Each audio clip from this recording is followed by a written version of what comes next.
live. Hi, everybody. That's Nugget. Nugget's been barking for 3 minutes straight. And we're just gonna go check it out. You can hear his heavy ass feet. Oh my gosh. Chaos. We got Nugget, who's a little pug. A Ranger. There's a Ranger, the big boy. And they're convinced that something is happening, but it's not. Hey, Ranger! Anyways. It's just gonna be hearing it. This is great. And this is good.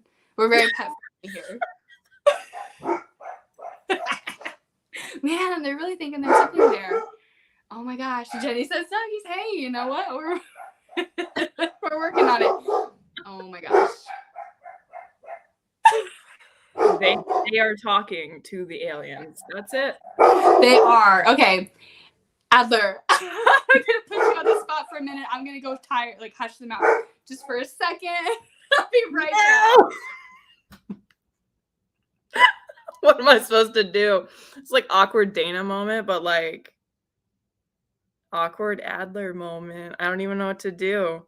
Now I'm just like staring at the comment section because we're just gonna sit here because I don't know what to talk about. Oh, to my rescue. Yeah, oh my gosh, you're so funny. Okay, there's a dog fence now, so no one can bark. Okay. Anyways, hello. Welcome to WUFO.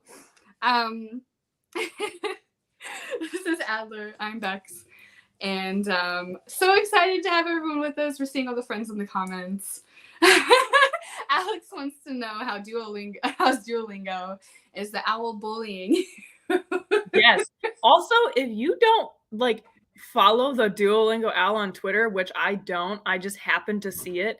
That Twitter page chooses chaos and chaos only. So like absolutely go. Just no, you don't have to follow. Just browse the owl's page because like but I did do Duolingo a long time ago. So oh my gosh. I love this weird relationship that you have with this animated owl. Everybody, if you have had a streak longer than like 30 days, you have this weird relationship with this owl. Like there's just it wants to kill you. It haunts your dreams. Like, you know, it might be the real alien, this Duolingo owl. The owls know more than they seem. Also, Jenny, I don't know why I show up in your dreams. That's weird. But keep telling me about it because it's funny. Yeah, that's wild. For those of us who may be joining for the first time, hello. Thank you for coming. This is WUFO East Coast that you're watching for the first, about 50 minutes or so. And this is our efforts to provide a more accessible show to people by having both East Coast, West Coast, and then in the middle, big mashup live contact session with everybody. And WUFO is Wednesday UFO Watch. We created this back in January around a Mothman prophecy's passage indicating that the most likely time one has of seeing a UFO is at 10 p.m. on a Wednesday night. So we kind of took that and ran with it quite a bit, as you can see. And this is what we have now. This is fantastic.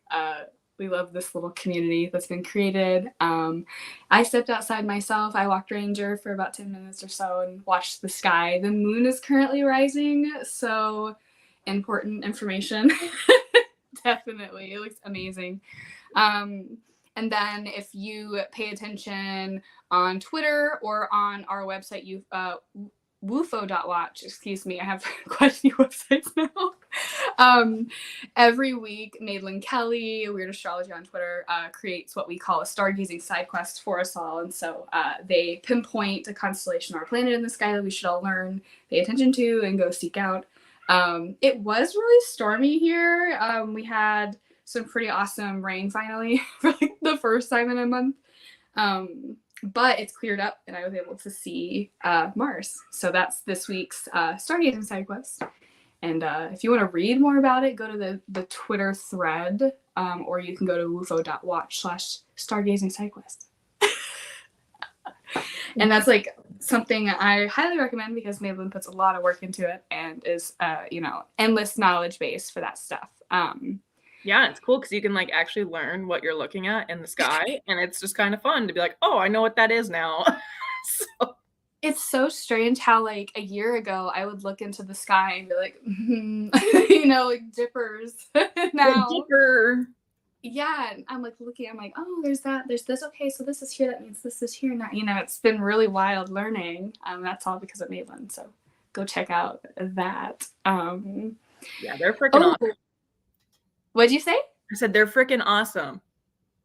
Definitely. And they do classes periodically. One was kind of the intersection of the benefits of like knowing the sky in a paranormal investigation. I thought that was a really cool context for stuff like that. And then, this is fun to remind people too. We keep like the WUFO posts up or like the lives up for about a week or so at this point, because I know that 24 hours just isn't really enough for some people, but they do eventually become private, and the only place that you can kind of catch back would be on Liminal Earth's Patreon, so feel free to join even just for $1, and that's just patreon.com/liminalearth. But we have like a master list, and you can have like every single post that you can read if you missed. There's every single live, and that's a really cool thing that we offer. And I like having things in like a very particular place, so that also serves that need for me. All right, are you ready to get into the dream talk? Oh my god, the dream talk. Oh, where do we even start with the dream talk? We can preface. I think a bunch of people already know because they've experienced it themselves. But, blame it on the full moon, blame it on Mars and retrograde, blame it on like whatever, our weird community, its obsession with dreams. But everyone's been reporting having some of the wildest dreams that they can remember. So Adler and I are both in that club, and we both have been sharing our dreams with each other these last few days. And we also had a few of you share with us on Twitter, so we're going to read those as well.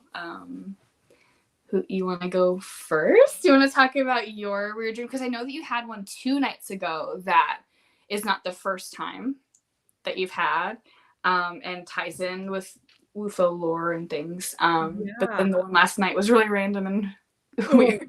We're not even getting the ones from last night. Cool. There's no explanation, but no. So I started having like a different level of weird for my dreams. Like for people who don't know, like I've always had very vivid dreams to the point where like I've all my senses, and most of the time I know I'm lucid dreaming, or I am lucid dreaming. Like when I was little, I always lucid dream, and now I'm older, it's like part of the time, but it's more and more and more so.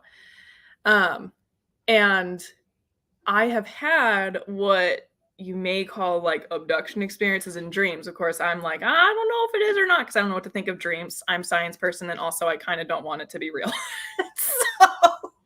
So anyway, I have these dreams, and every time I have them, they are different because, again, I have all my senses. I know that I'm dreaming, but unlike normal dreams, when you wake up, you're like, oh, that was weird. Like I was in my childhood house, but turns out that was in like a Walmart parking lot. Like these dreams are different, where like you wake up and it's like, no, that could have been a memory. Like everything's the same. Nothing's out of place.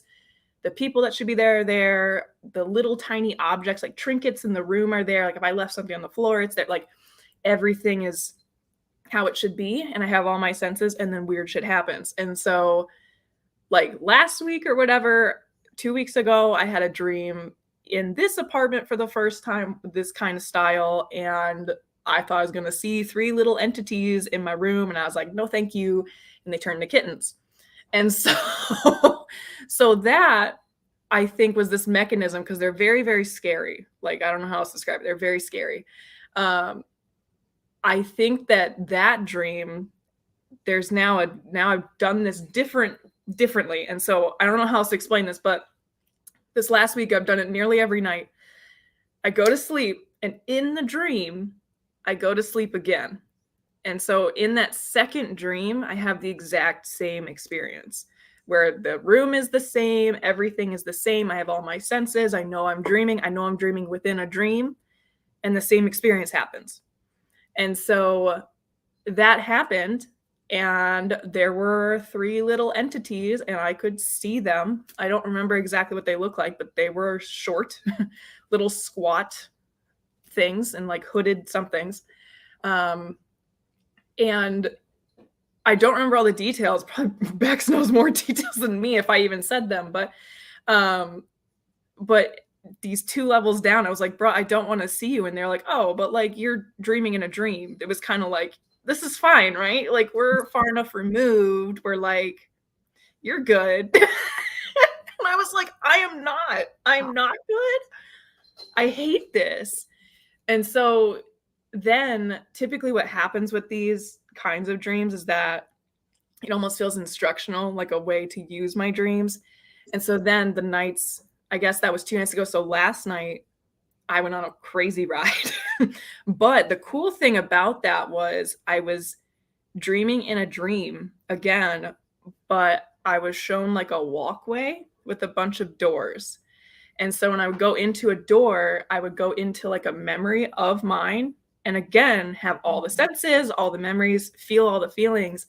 And like one of them was like my junior year of college, and I was sitting there and I was like, oh, I have like this exam next week and I'm on call for my EMT, and like I'm gonna have to like start thinking, like it was all those thoughts I had. And I was sitting here and I was like, no, I'm in grad school. Like I know I'm not my junior year of college. Like that was years ago. And I was feeling all the things I felt then, thinking about like the future. And I was like, no, that's not how it went. Like, so I'd pop out of that door and go to a different memory. And it was this weird thing. And it was almost like it was showing me like, no, see this place, not only are we not scary, but look what you can do. Oh, wow. Okay. Yeah. So it was real weird. It was really, really weird. I love I went to like a medium-y type person. It was just like a friend. And they are able to read like photographs of you and kind of tell you things. And they were able to bring up one of my dream memories that overlaps with yours. And we've come to call it like the liminal hallway. And it's where there's a hallway, lots of doors. But instead of when I open a door, like when you open a door, you experience different memories. That's how I access just like different places that are just wherever and go explore them, instead of like in my own psyche. I'm externally exploring the astral, if you will. But I love that we both have these liminal hallways that are kind of navigating in it. And I've never associated them like in that context of like, oh, you know, those 3 beings like kind of took you there, like showed you and were like, hey, this is what you can do with us, kind of deal.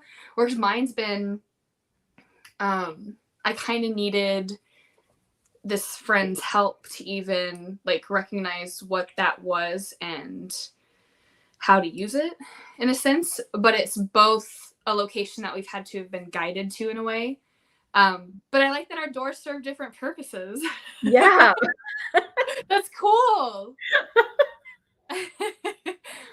Okay, so mine is short and sweet, but pretty heavy. Not heavy, but like existential, I guess. Terrifying. What'd you say? Terrifying. Yes.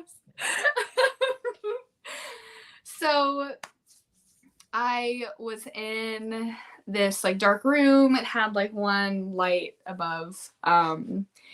And this person walks up to me and they have a pill in their hand, and it's like a really giant white horse pill. And they're like, this pill will take you to another level. And I, you know, my reality waking brain, I'm like, what on earth is that? Like, no, get away. But Dreambex was like, okay, cool.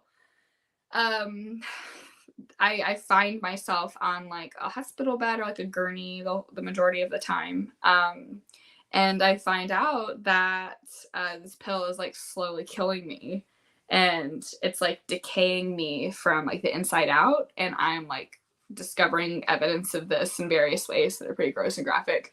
But I remember having all the thoughts, like deathbed thoughts, like for real, of like, what comes after this? Like, am I gonna reincarnate as a baby? Like, am I gonna be an animal? Like, is this gonna be black? Like, I was really confronting those things in a very realistic way. And then I like straight up died in the dream, dead. And the next thing I remember was being in like the ocean or this beautiful body of water, and there were like orcas everywhere. And I was like petting them and swimming with them. My cat was too. And it made me think about WUFO that week that we tried to contact the orcas via the live hydrophone feeds after Garrett and I saw orcas on the ferry. And so I like that it was like, hey, you kind of had to confront death in a really real way last night. Here's one of your happiest memories, but with your like favorite pet. Here you go, you know. It was weird. It was weird. I feel like a part of me did die. I don't know, you guys. It was wild.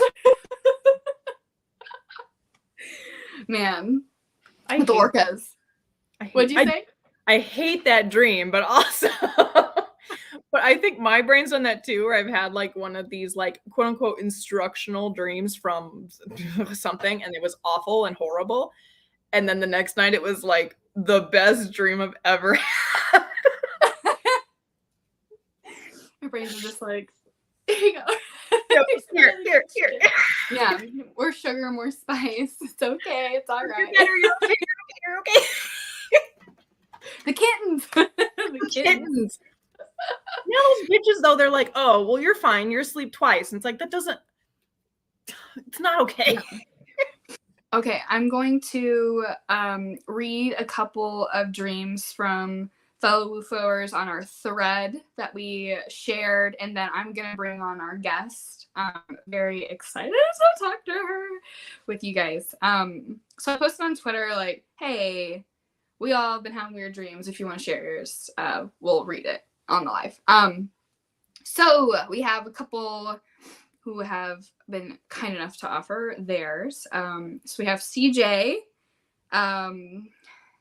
CJ's screen name is CJ_wheelwright. She says, variations of one dream. I'm trapped in a maze-like house with others that I care about. A bit blurry, couldn't remember faces. We find an exit, and I either swim or get in a canoe in the river and guide people to a safe zone. And I go back and do it again, scared to be caught. Ooh, interesting. That energy of like, running from something. And then we have Jenny at You Got Jennied, IED. All right, this dream last night was weird. I was driving in the middle of nowhere, kept losing time, and always came back to the same sign. West something. The name afterwards was blurry, and I tried to focus, but then my alarm went off. Yeah, that's interesting. The lost time within a dream is really interesting. Seeing the same sign, ooh, gives me anxiety. Like, like you see like those TV show episodes or whatever, like, you get stuck in that place and you just see the same thing over and over again. Like that's a wild fear for me. Man. Thank you guys for sharing those with us. I know that a lot of people have posted, wow, crazy dreams. Wow. Everyone else having wild dreams. But y'all were kind enough to share the details. So thank you for doing that. All right. Are we ready to put dream talk to a close and get into Courtney talk? We need Courtney talk. Courtney talk. Okay. So tonight's guest is one of my good buddies, one of my first friends in the community. So she holds a special spot in my heart. I have her shirt on right now, actually. But Courtney Eastman, you may know her as the Ghoul Guide across the internet. She is a part of so many projects. I know that she works a lot with Haunted Nights, which is a like a haunted event company. I think Steve and Dylan operate that. And then a Ghoul Guide travel blog that's spooky and haunted. And then she does some work at the Crescent Sanatorium. She'll correct me on that. I know it. But yeah, let's go ahead and bring on Courtney. Hi. Hello. Hi. We're also giggling, so you guys know you're ready. I'm here for it. Just bring it on. Yes. So, Courtney, thank you so much for coming on our little show. You've been Thank you for having me. Yes, you've been, I mean, a very early supporter of WUFO, so it was no-brainer. I mean, there's just very fortunate that there's a lot of those, so we're, you know, slowly getting to every, but we were talking before the show and we were like, we tried to do a live together once, like over a year ago, and it was when Little Earth was investigating this haunted house, and we just had some signal issues, but, you know, we were like, we'll try again someday, and it has come.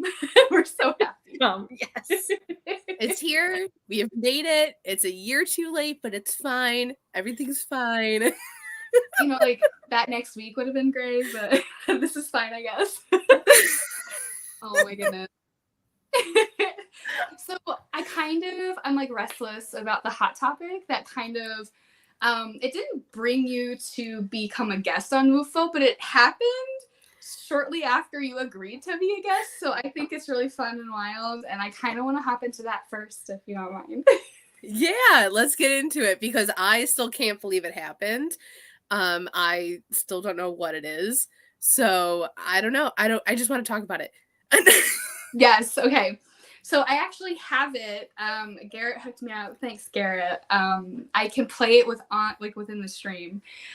So this is a video from Deanna and Mark, and Courtney was present at the time of filming, and we'll let you watch it. Strange lights in the sky during/after a paranormal investigation.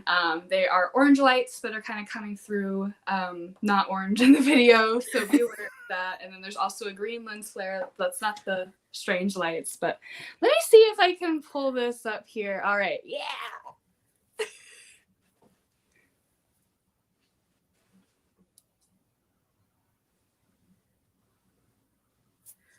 There it is.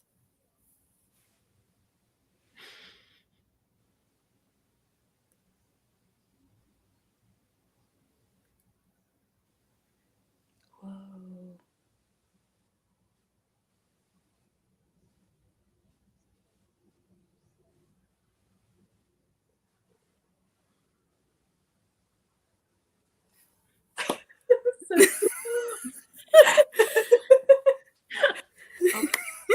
I like how we're all like sitting in like super close. Exactly. This is what we do at WUFO. This is it. We're like, oh my gosh. Oh. Okay, so what was happening leading up to that point? What were y'all up to that night? And then just walk us through the event as it unfolded.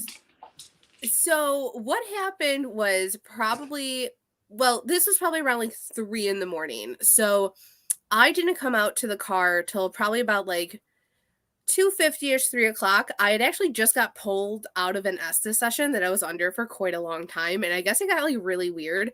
I don't really remember what was said in it, but it got really weird and I got pulled out.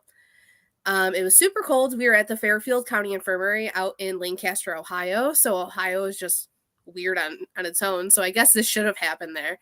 But we were there and me and Deanna were probably in the car for about like 45 minutes to an hour. And we were just talking, just kind of like convincing ourselves to go back out into the cold. And I was looking into the building and she was looking out of the windshield and she's like, oh my God, there it is. Or she's like, did you see that? And I was like, I don't know. I was looking in the building because I thought I was seeing something walk back and forth in the building when everyone else was like upstairs or down in the basement. And she was like, there's an orange light in the sky. And I was like, I don't see anything. And she, like, the way she saw it and the way she was like so shocked in the moment, I was like, she saw something. I'm not going to say that she didn't. And I as soon as she said she saw something, I just kind of just stared out in front of me for about like 10 minutes. And she got out of the car and I was about ready to like just wrap it up and be like, oh, let's just go inside. And then I go, wait, is that what you're talking about? And there was this little orange light. And I first thought it was a lantern, like one of those like paper lanterns. But I was like, it's almost 5 a.m. No one would be doing this out in the cold.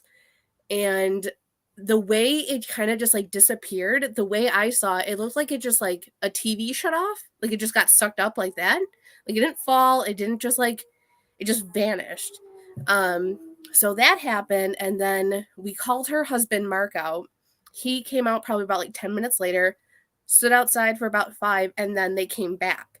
And this time there was like 2 of them. So like you would see one out by the tree line, and there would be no sound, no nothing, just this dim orange light. And then at one point it like broke off into 2. And then that's when I was like, what the hell is actually going on? Because I've never seen this before. They went away same way. And we all went inside, told everyone about it, like showed them the video that Deanna showed you guys. And a group of 6 of them went back out around 4 a.m. and they saw it again. Like 6 people all saw these lights. It was the craziest thing. I already called it at that point. I was in there just cleaning up from the event. I was like, I don't want any part of these aliens if they're really here. Like, I don't want to do it. So it was a wild time. It was weird, and I never expected this. I still can't, because I'm just like, is it real? Right. Oh my gosh. It was so weird because I truly never expected to see it. I thought like it was just something that was going to show itself to her, or it was just like this spur of the moment thing that was a fluke. And then for me to be like, wait a minute, like that's what you're talking about? And she was like, holy shit. And I was like, holy shit. Yes. Man, like I loved seeing that in y'all's stories. That's what brought it to my attention. And I was like, oh my gosh, Courtney, did you have a UFO sighting like right after we were talking about UFO? But I mean, not only that, like what I found really interesting when we started having like conversations, like separately, Deanna and I, and then you and me, you know, you guys had just like were doing like an investigation, a very traditional paranormal investigation. You had just gotten out of the Estes, which is wild. And that's the setting. Like you guys were not putting any sort of vibes out there for this specific phenomenon. I think that's so interesting. Yeah. And it reminds me of, I sent you the link, but for everyone out there, this isn't like the only time we've heard of something like this happening in that kind of scenario. If you watch Haunt Me, Katie Webb is in it. If you watch the Fort Knox Revisited episode, there towards the end, they are, I believe, either doing an Estes or doing part of the ritual for that whole night, and they experience very similar phenomenon with orange lights. And it's, if I'm not mistaken, I'll have to rewatch it for correction. I think we'll have Katie come on eventually too to talk about that. But think it had like left and come back if I'm not mistaken. So there's a lot of parallels between your guys' experience, and I love that it both happened during like traditional paranormal investigations, and like that was not at all an intention. Yeah. No, like I was really just sitting in the car having snacks, like not thinking anything of it. I was like watching the window, like, is like a shadow person walking back and forth? Like, please tell me that's a real, like that was my main concern. And then Deanna just comes, sideswipes me with all this alien stuff, and I was like, oh, like I wasn't prepared for this.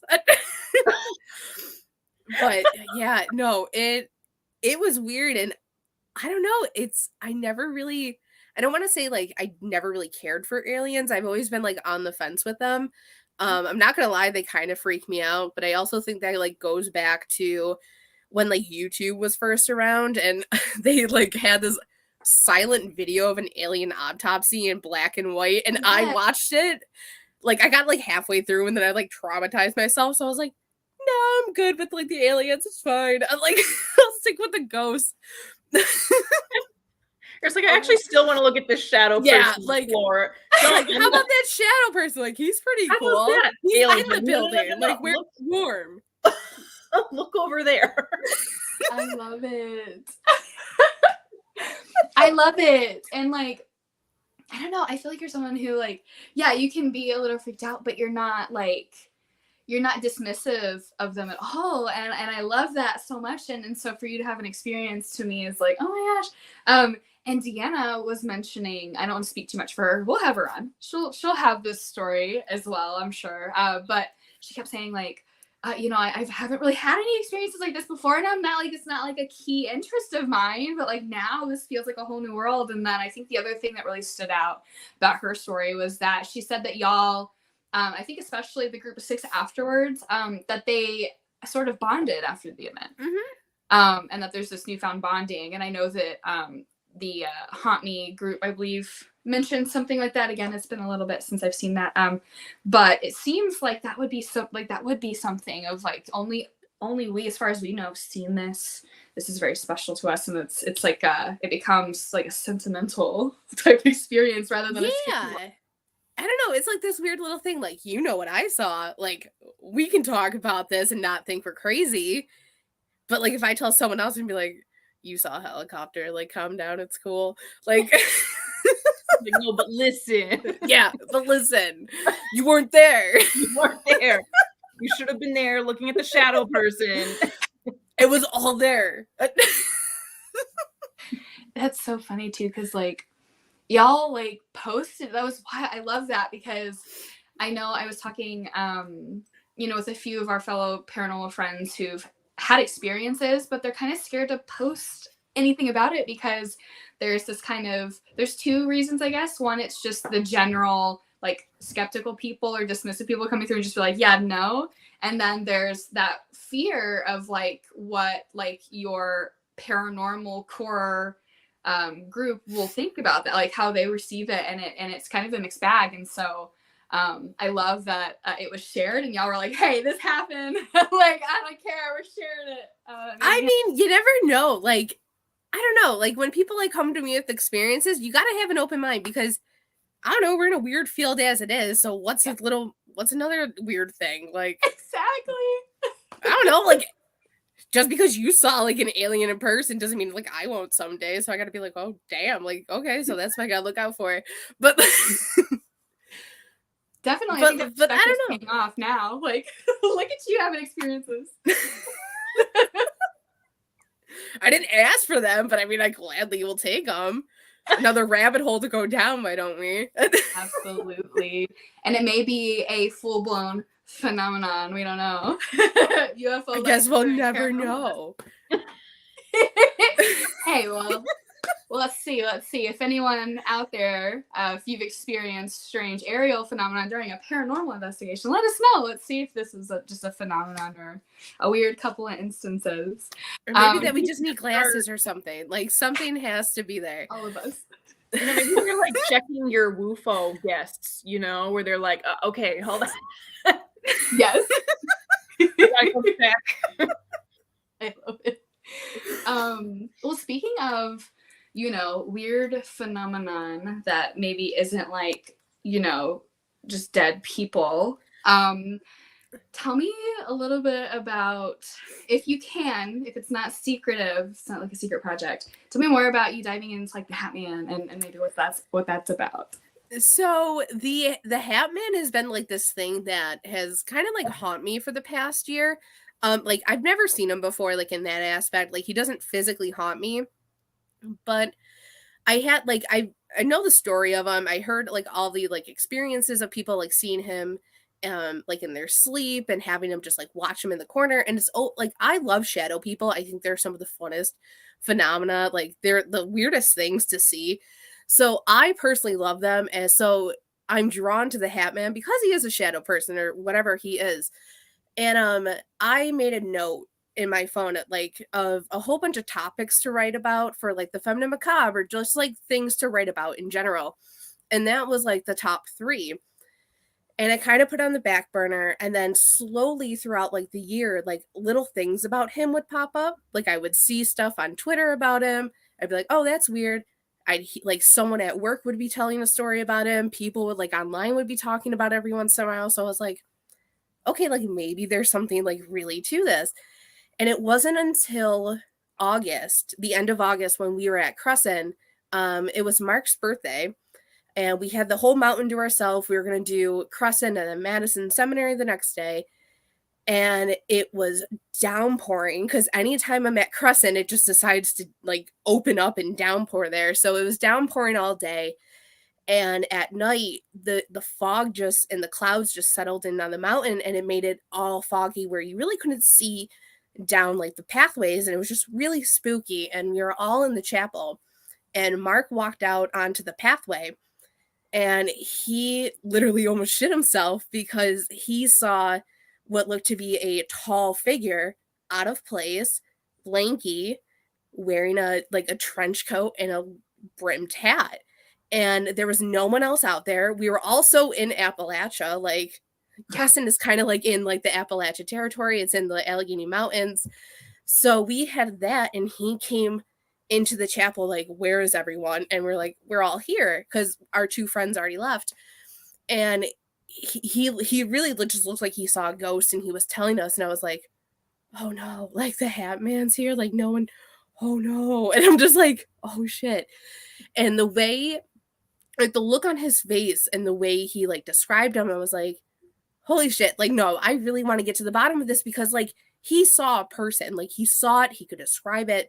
There was something in the fog, and it just didn't feel right. And later on in that night, I ended up seeing two things in the fog. And well, I can kind of like count one of them as like, was it there, or was it just like my mind playing tricks on me? The first one was, this was before F building closed. So F building was kind of like the most active building at Crescent. We were down there, and we're kind of just like hanging out. And I looked over to my right, and there was a door leading out to like the porchway.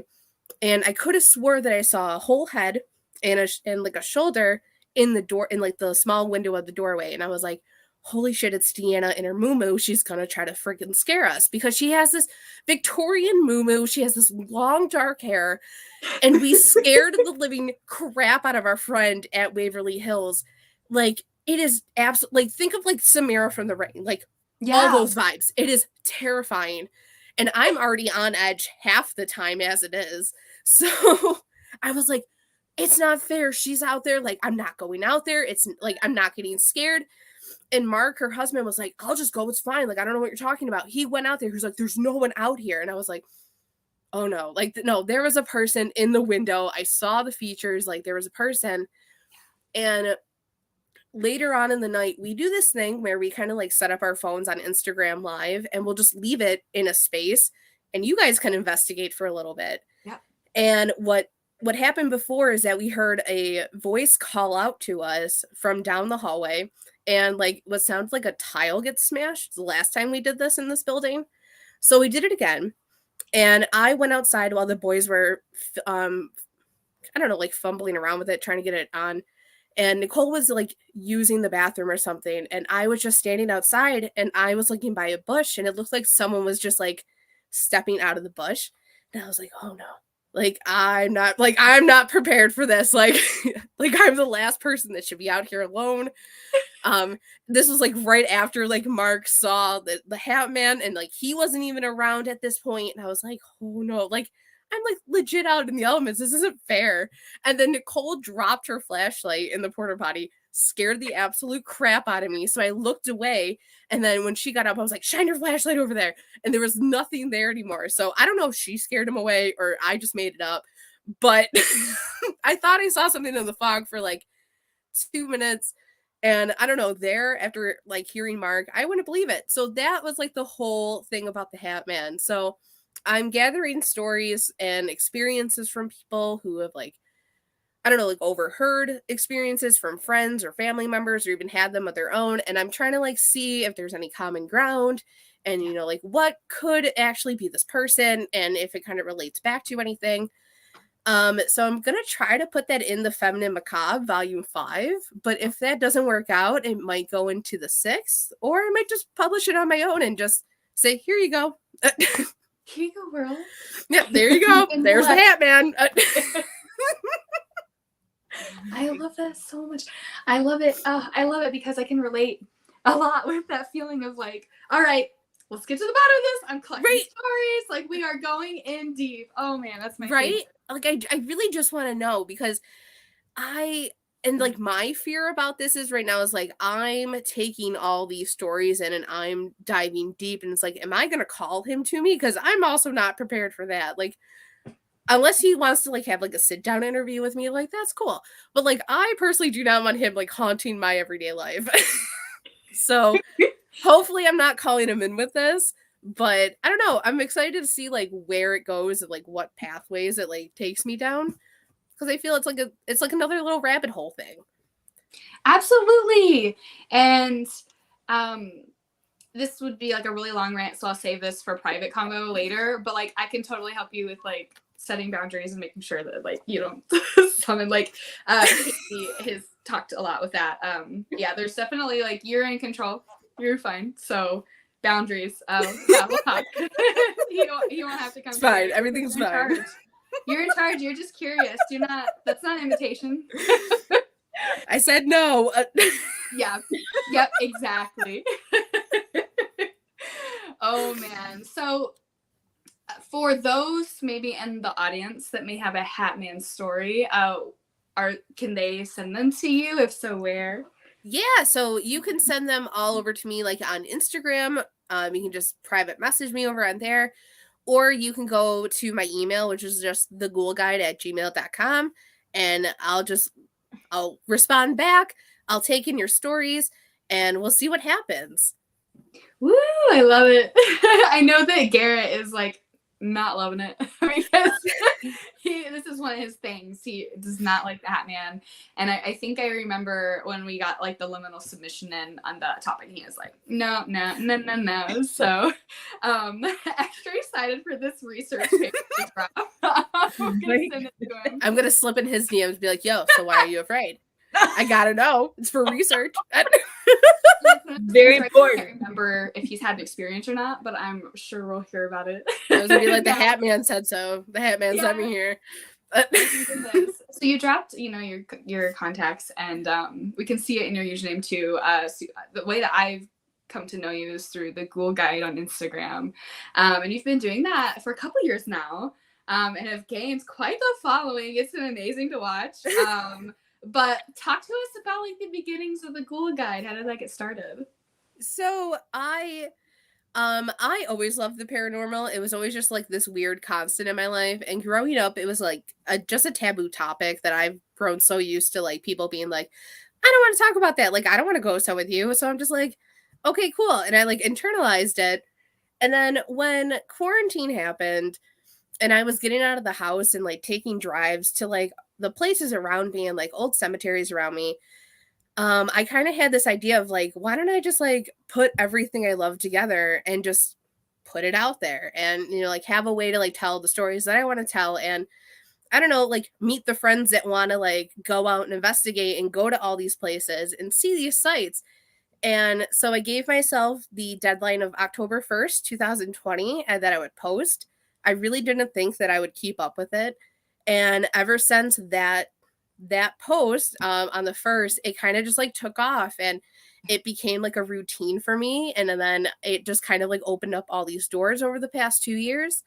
So yeah, I really just kind of like created this blog for like a way of me to tell stories and like just connect with people. And I've done that and I really didn't think that I would. So this is kind of like that was really like the goal of the Ghoul Guide, and then everything that's happened on top of it is just like literally the cherry on top of it.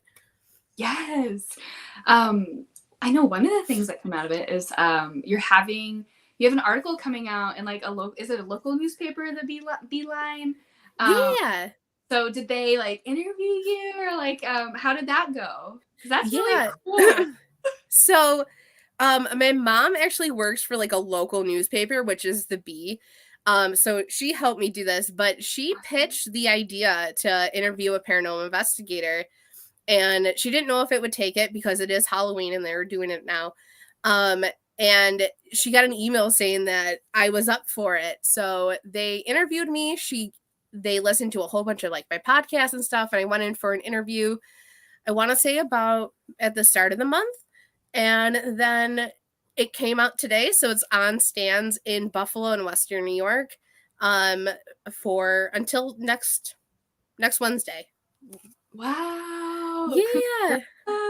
Thanks. I love that. Like, I think there's something different about, you know, you can go on podcasts and be interviewed, and that's really fun. I love, you know, talking to new people and that whole experience. But I think there's something special about like being published in your little local newspaper, and like, you know, having your peers get to know like you, this side of you is really special. Yeah, and like I don't know, like it's just weird to like have this out in the open, because like I'm still around like the little neighborhood and stuff that I went to like high school to. So like or went to like high school in. So like the people around here, like they're also still here. So I'm just like, oh God. Like the people from high school are looking, and I'm just like, it doesn't matter anymore. But like it kind of does. But I'm just like, whatever. It's out there. I'm here for it. So we're here for it too. It is what it is. But it's an exciting moment. I'm really proud of it. I'm proud. Oh, Willow's very proud of you too. Willow says, why are we doing anything? Okay, so I feel it. He was like, what? I think I might have like pinched his tail or something. Anyways, you guys have heard from all of my animals during this live stream now. It's fine. They just want to be a part of it. Oh my goodness. Okay, so you're working on the Hat Man. You taught us, you know, a little bit about how Ghoul Guy got started. Tell people where they can find you, and tell us maybe about some of your upcoming investigations. So you guys can find me all on Instagram, TikTok, Twitter, Facebook, all under the Ghoul Guide. I'm mostly on Instagram, and sometimes I do live streams where I bring you guys into the investigations with us. Those are kind of fun.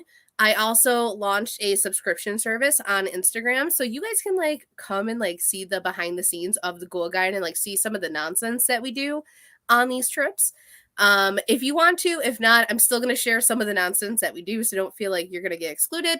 But if you also subscribe, I have Polaroid hints. You're going to get exclusive Polaroids, even like if it's first pick or just exclusives. Bex is wearing my shirt, so you guys can get like merch discounts and stuff. It's just going to be a fun little time for you guys to connect with me more, and I can connect with you guys more. It's just going to be a fun time all around. But there's that. And then I have a few upcoming investigations. I don't know if I'm going to go out to the homestead, but the homestead is a possibility this week because I can't say no to that place. But at the end of the month, I'll be at Wilson Castle and the homestead again. And then November 4th and 5th, I'll be with Haunted Nights over at the Mid-Orange Correctional Facility, which is downright terrifying. I've run out of that place before. 4 out of 5 stars. The week after... I'm sorry. I can't keep for that. At Adler, she's just laughing. Hey, we warned them. We're a giggly bunch. So true. Adler's like, I want to run. Let's go. I'll run with you. The week after that, I will be with some of the Feminine Macabre girls. We're doing a whole Lizzie Borden Salem getaway. So we're spending, it's going to be myself, Amanda Woomer, Deanna, and a whole bunch of people from the books. It's going to be like 16 of us taking over the Lizzie Borden house for a night. So that on its own is just going to be interesting enough. And then we invade Salem for the day. So Salem's, I don't know, we'll see if Salem is still standing after that. And then after that, I think I'm wrapping it up for the season and kind of hibernating. Ooh, that's when the Hat Man comes. Yeah, and then the Hat Man just moves in. It's cool. That's when the paper becomes a book, right? I stop looking for the ghouls, and the ghouls just come to me. Then, yeah, it's their turn. You're like, okay, it's winter, so they're cold. Bring them inside. solid piece of advice right there. Bring in your local cold. Yeah, bring in your local ghouls. ghouls. They are cold, okay? If I'm cold, they're cold. And it's New York, so you know you're gonna be cold. Exactly. There's gonna be like 4 snow outside tomorrow morning. It's cool. It's fine. Everything's fine. Just bring them in the house. Bring them in the house, leave them some delicious snacks. They love snacks, we're finding out. Listen, all they have is Scooby snacks. That's all I got to offer. I hope Hatman loves Scooby snacks. Like, that sounds like a Hatman snack. Yeah, in the comments, drop Hatman snacks. What do we got? The Hatman snack. This is the thing. The hashtag Hatman snacks.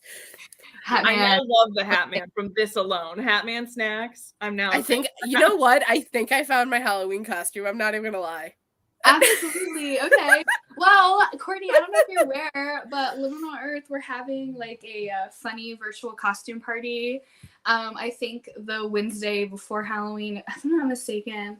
Oh my god. Zach, say no more. Right? Say but no like more. we're Me and the all Hat Man will dressed be as, there. like creatures from the map, so you could 1000% be a Hat Man because it's in the Liminal Earth map. Also, you can do whatever you want.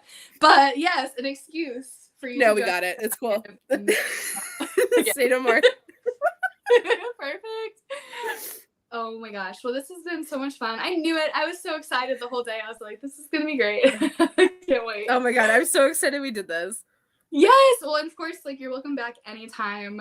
Keep us updated on Hatman stuff. Yeah, bring Hatman next time. Yes. Any aerial phenomenon, you know who to send it to. It's just gonna be attached You at my gotta hip stop now. It's gonna be Hatman on one side, aliens on the other. Yes. All right. Quad goals. Courtney, thanks again for joining us. Thank you so much. Until next time. We'll see ya. All right. We popped out Courtney. Courtney was amazing and awesome, and we love her. Go check out the Ghoul Guide.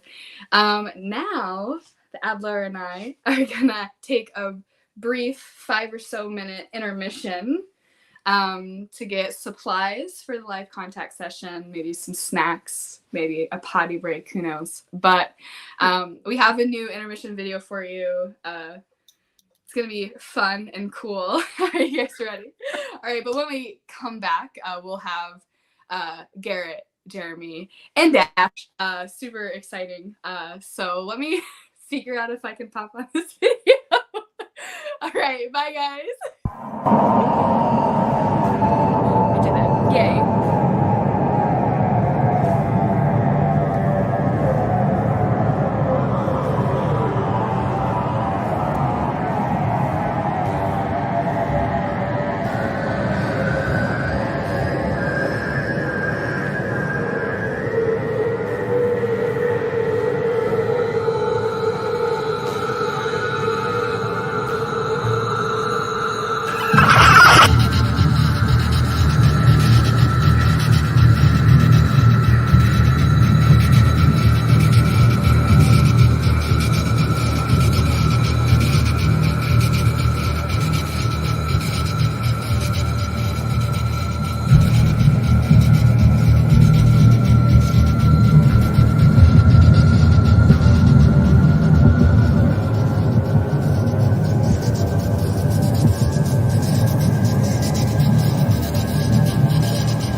And now, before the next show starts, let's enjoy an intermission.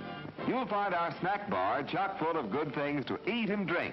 Tasty, tempting hot dogs, thirst-quenching soft drinks, fresh, crunchy popcorn, a complete assortment of delicious candy, and a full line of cigarettes. You've plenty of time, so visit the snack bar now. A tasty treat will double your enjoyment of the show. For your convenience, we shall keep you informed of the remaining intermission time, 3 minutes before the next show starts. Let's all go to the lobby. Let's all go to the lobby. Let's all go to the lobby to get ourselves a treat. Delicious things to eat. The popcorn can't be beat. The sparkling drinks are just dandy. The chocolate bars and the candy. So let's all go to the lobby to get ourselves a treat. Let's all go to the lobby to get ourselves a treat. The next show will start in 2 minutes. Yes, Toddy, the chocolate malt in a can. It's so good hot. It's so good cold. It hits the spot with young and old. Yes, toddy pleases everybody. Delicious chocolate malted toddy, made with rich, real milk, not powdered milk. So come and get it, everybody. It's time to drink your chocolate toddy. Just a minute, folks. Yes, that's all it takes to visit our refreshment counter in the lobby. There you'll find popcorn and an assortment of popular candy bars to please every taste. Try one of these delicious candy bars. Big Time, Butternut, Milkshake, Payday, topped with Hollywood's super rich coating of the kind you like best. They taste wonderful, they're delicious, they're nutritious. Get one at our confection counter in the lobby now. The next show will start in 1 minute.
Hi, all. Howdy. What up?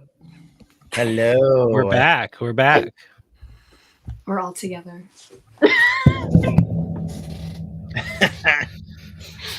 How's it going? The giggles still. I'm good. How was the I East Coast session? I listened a little bit and I heard some mention of something. I don't know if I want to mention it. Some taboo topics about the Hat Man. Your best friend. Yeah. Oh, Thanks yeah. a lot. Thanks a lot, y'all. I didn't know anything about the Hat Man other than I've seen people. I'm coming in real hot. I've seen people talk about NyQuil summoning him, and I don't. That's the only thing that I know. The what's purely from memes that I know. No, it's true. It's NyQuil? true. NyQuil. Yes, if you chug a NyQuil, which you should not do. No, I gotta pop in just right quick. And I'm not a doctor of any sort, but I'm pretty sure that me neither. The word chug is what sort of. If you chug a NyQuil, you will see a Hat Man. True.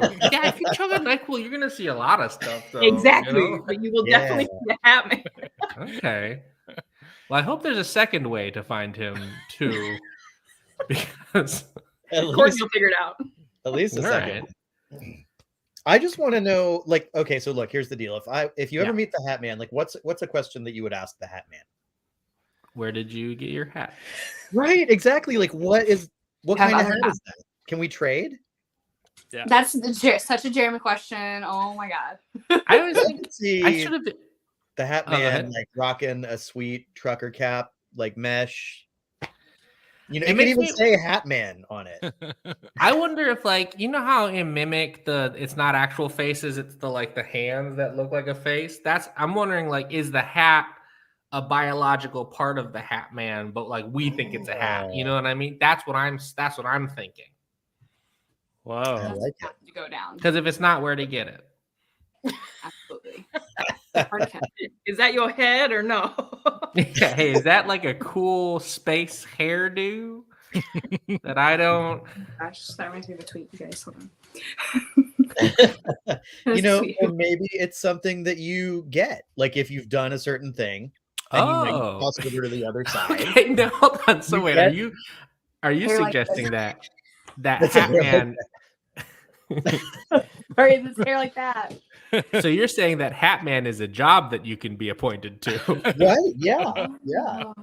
Okay. It could be, or it could just be like a social. I was You know, thinking it's like club.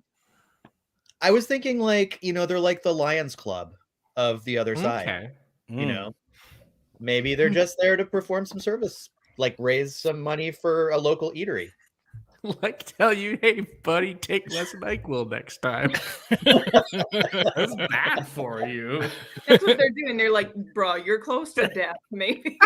I need just one You don't time. get so sleepy.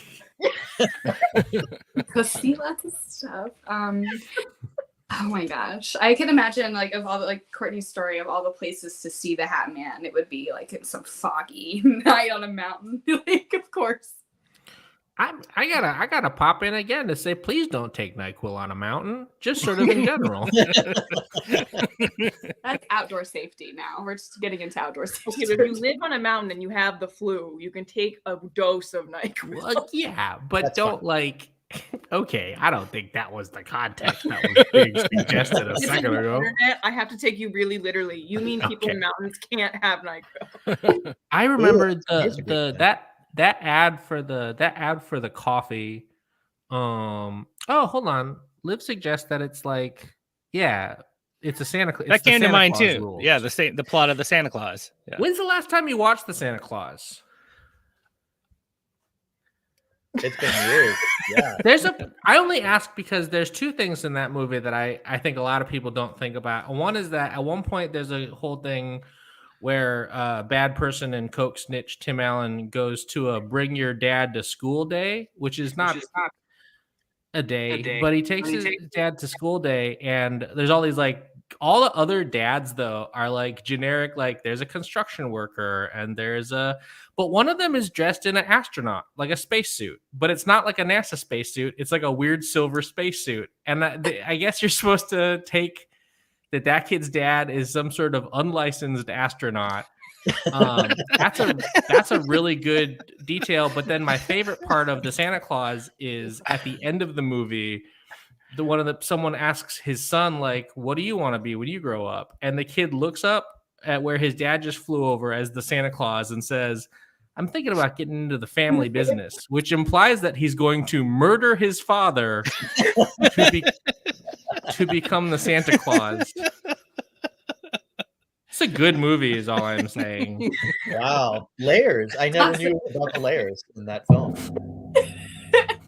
I always thought it was like, oh, I'm going to continue like improving your sleigh. I'm going to add like even more cookie dispensers and I'm just going to make your life even better. But like really, that's what he wants him to think. And he's going to get him one day. Right. Oh, no. Sneak it in. Oh, I said this in the I'm sorry if I'm capitalizing the whole thing. If other people no, that's why you're here. Yeah. In fact, we're going to leave. No.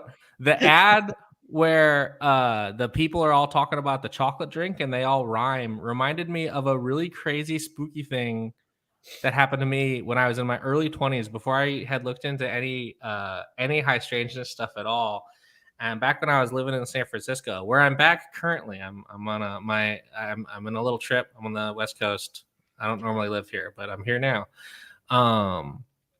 Me and my friend were walking around trying to find a place to eat. And we walked into a place called the Lafayette Cafe. And we went in there and the vibes were unhinged, like from the start. Like they had a weird old menu and everything on it. And this is San Francisco, it's expensive as hell. Everything on it was like 70s, 80s prices. So it was like $4 steak and like a $3 hamburger, like crazy stuff. And we're like, this has to be fake. And it wasn't. And there was an item on the menu called hot hamburger, and it was $4, and then regular hamburger was $3. And I was like, hey, what is this? And the person was like, oh, hot hamburger. It's with mashed potatoes, it's open faced. And I was like, no, what? What is that? Anyway, so already the vibes feel like time warp vibes. And the thing that really nailed it as like, what the fuck is happening is the table to like right next to where we were sitting. There were two guys who were like full Goodfellas, Godfather, mafia costume types, like big guys, very like New York, whatever. And then one guy who was dressed like very like shambles, like a dirty brown coat. And they're all just talking, and I'm not really paying attention to that. And then at one point, one of the guys he's like clears his throat. And both of the mafia guys stop and just look at the guy with the tattered coat. And the guy says, oh, okay.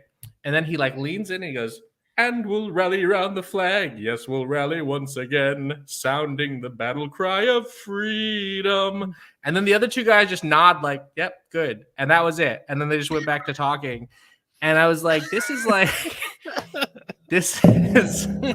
I've stumbled into the past, but also not the consistent, you know what I mean? Not the consistent. So that's like, that one, I feel like that feels like a liminal earth one. You know what I mean? That should be on the map. You got to add that. I can add that to the map. I forgot about it until that ad just now. That's like the liminal earth Halloween costume that you're going to do, right? Yeah. Well, it's got to be on the map first. So, okay. I'll add it. That is bizarre. Welcome, Dash. Thanks. Yeah, welcome. I love those stories that are triggered by conversation. And you're like, I haven't thought of these in forever, but here it is, and it's weird as hell. Yeah, Jared and I. So okay, guys, we have like talked a little bit about this, but what do we want to do like for the contact session portion of the show while you still have us? Yeah, so while we're here, I think we came up that we're gonna maybe try to contact Mars. Yeah. I mean, Mars is the side quest, so I think it makes really good sense that we try and communicate with Mars in some capacity. And so the way, if for anyone new, the way we do this is I'm going to pipe in some audio that you can listen to. Everyone here will be listening to it. If you feel comfortable, you can close your eyes, visualize, going to Mars. Other people here will be doing that, and just listen. And if you hear anything, note it. And then we'll compare notes afterwards. Yeah. Awesome. Yeah. So what are some other Martian things that we can think of, like correspond, like Marvin the Martian, obviously. Mars Attacks. Mars Attacks, Mars yeah. Attacks, yes. Yeah. Ares, right? Like the god.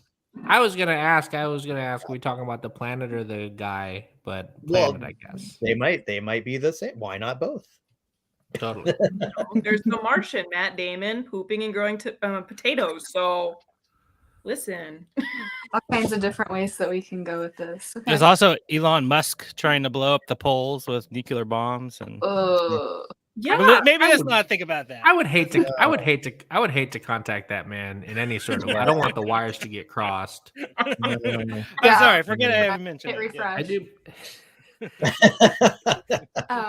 I think so. Emily brought up a very good thing here. I think this would be a very good movie selection for Katie Webb's watch parties that she's starting over on her Patreon. So might have to slide that suggestion her way, y'all. It's a quick plug. It's a great movie. Yeah. Okay, so how long do we want to go for? Can you guys do? So the file's 10 minutes long or 9 minutes long. So do we want to do one loop? Sure. Or see how we're feeling? One works for me. Yeah. Okay. Wait, Do we save it if we hear something until the end, or do we? Yeah, it's not because we're all doing it, and even people at home are doing this. Yeah. I'll just write them down then. Write them down or memorize notable things. Cool. Mm-hmm. Yeah. So we're trying to make this so that everyone can be involved in it instead of just like watching people do. Yeah. So if you're at home, and if you don't feel like, if you're at home and you don't feel like doing it, that's totally fine. You can just kind of zone out and, do your own thing. Art. You can do other stuff besides, stare off into the distance and daydream. But if that's what you wanted, take that opportunity as well. If you don't get a chance to do that very often, then. Yes. You could mute us and then kind of make up your own words, like what you think we're saying. And that's just like a fun game you can play at home. Awesome. And if you want to, you can grab some NyQuil and don't chug NyQuil. Just sort of in general. That's day tonight, I guess. Is it coming through? Can you hear it? Yes. Yeah, you can hear it. Yeah. Okay. All right, are we ready?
I'm back. Oh. Any words? Any good words from Mars? I did hear some words, but I don't know if Adler and Bex want to go first. Yeah. If they had any experiences. Yeah. Oh, I wanted to let everyone know too, in case it wasn't mentioned, those sounds that Garrett is using, we use quite often are called carrier waves, and John Tenney made them a while back. And Garrett, what's the redirect link for those? I think it says WUFO.watch, or it might be Liminal Earth / carrier wave. Let me see. I think it's in here. Okay. We do have a redirect, so this is available to anyone who wants it. It's pretty fun. It's created to kind of trigger audio pareidolia of sorts, and it's just been a fun tool to use. So shout out to John for that. Ranger for being so loud all the time. Are we both trying to click this show at the same time? I think we're I both. love this battle. Oh my gosh. Who's gonna win? Oh my gosh. No, you Place Okay. your bets. Yes. I'm gonna do it. Okay. Okay. There we go. Okay. So I heard and saw. I did it something- again. Oh my gosh. Sorry, go ahead, Bex. I love it though because like it really is like that. Like we're all logged into admin, so it's like who shut off my video? Who did this? It's just part of the chaos that is everything. I mean, mine's like pretty sparse and wild though. Like I didn't have like a journey of any sorts. I think that's partly contributed to the nature of having to like remember to write stuff down. But I'm getting better at it. I think this is training in a weird way. But I like the first shot that I saw visually was an upside down vertical like white canoe, and it was almost like a black and white photograph, maybe a kayak. I'm not really sure. And then I heard someone scream, cheese, cheese, more cheese. Very important. And then I saw something with an orange face, blue eyes, like line and all like the features, like the wrinkles, the nose and everything were blue, orange hair, but many of the features were kind of muted, maybe even like a Picasso style, but not drawn. It's very interesting. And then this being turns into like a doll or a plushie and is thrown into this body of water.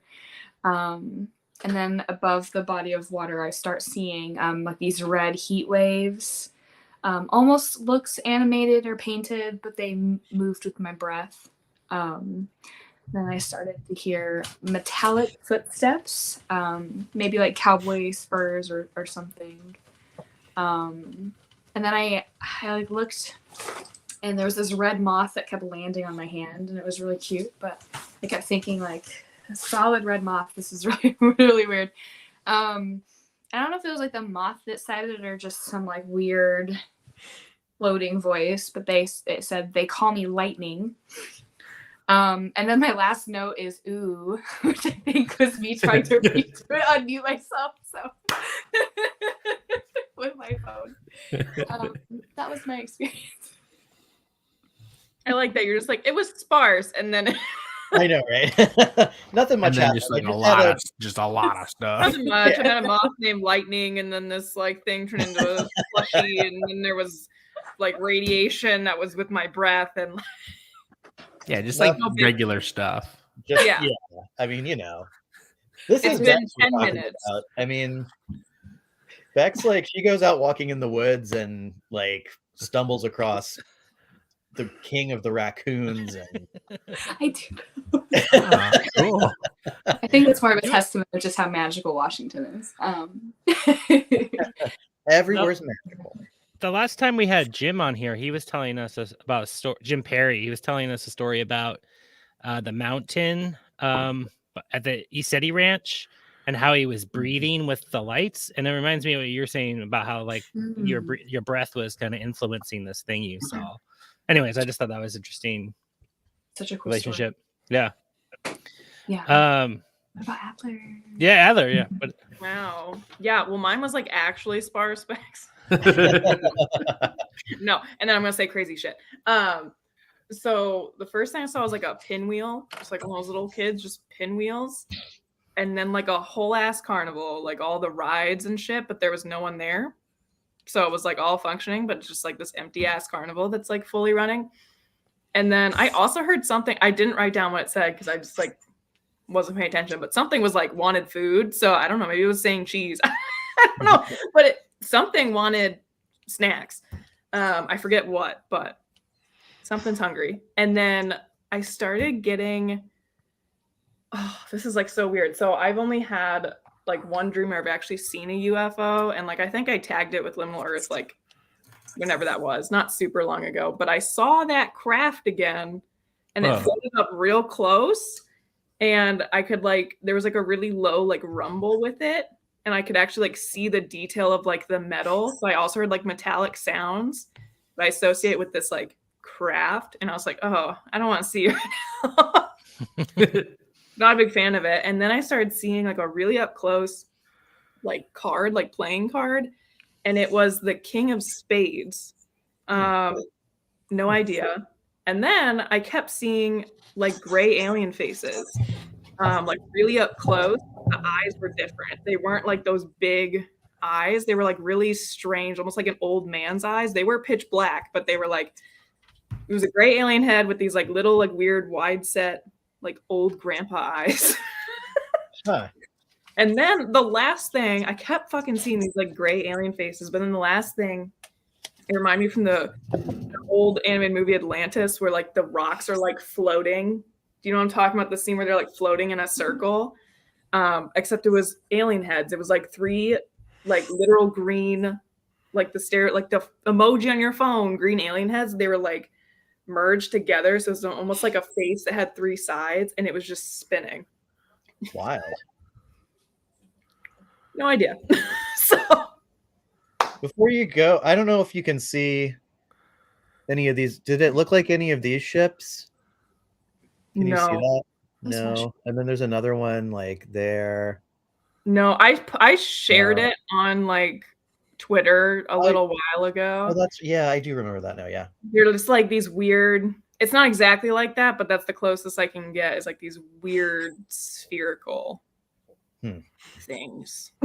I asked because, you know, during my little session, I got the official, check it out, Spirit Halloween Deluxe Tarot cards. Oh my God. And these are rules most bonkers tarot cards I've ever had. Like, I don't understand. Like, they're ask where you got that from? Spirit Halloween. You got to go to one? You got to go to, well, I don't know. Maybe they sell it online. I'll I don't go. know. It was cheap, though. Like, it was really cheap for tarot decks. I think like the non-prism edition is like $7 or something. I don't know. I have the non-prism edition. Do you have it of this? It's yeah, it's somewhere. It's really, really odd. They're crazy. Desperate need for this. But I pulled this. I pulled this during the session. You know, it's the alien, which is on this deck is the 3 of Swords, which I don't like. That's the thing about this deck. We can talk about this in a little bit, but this deck is like, it's truly one of the strangest ones I've ever seen. Oh man, I can't wait to hear more. Okay. Oh, also, as we're leaving, I did create a official WUFO Week 39 contact session thread. So anyone who wants to share their notes, their art, whatever was created during that session, I just started the thread. So go check it out. My animals are speaking. Perfect time.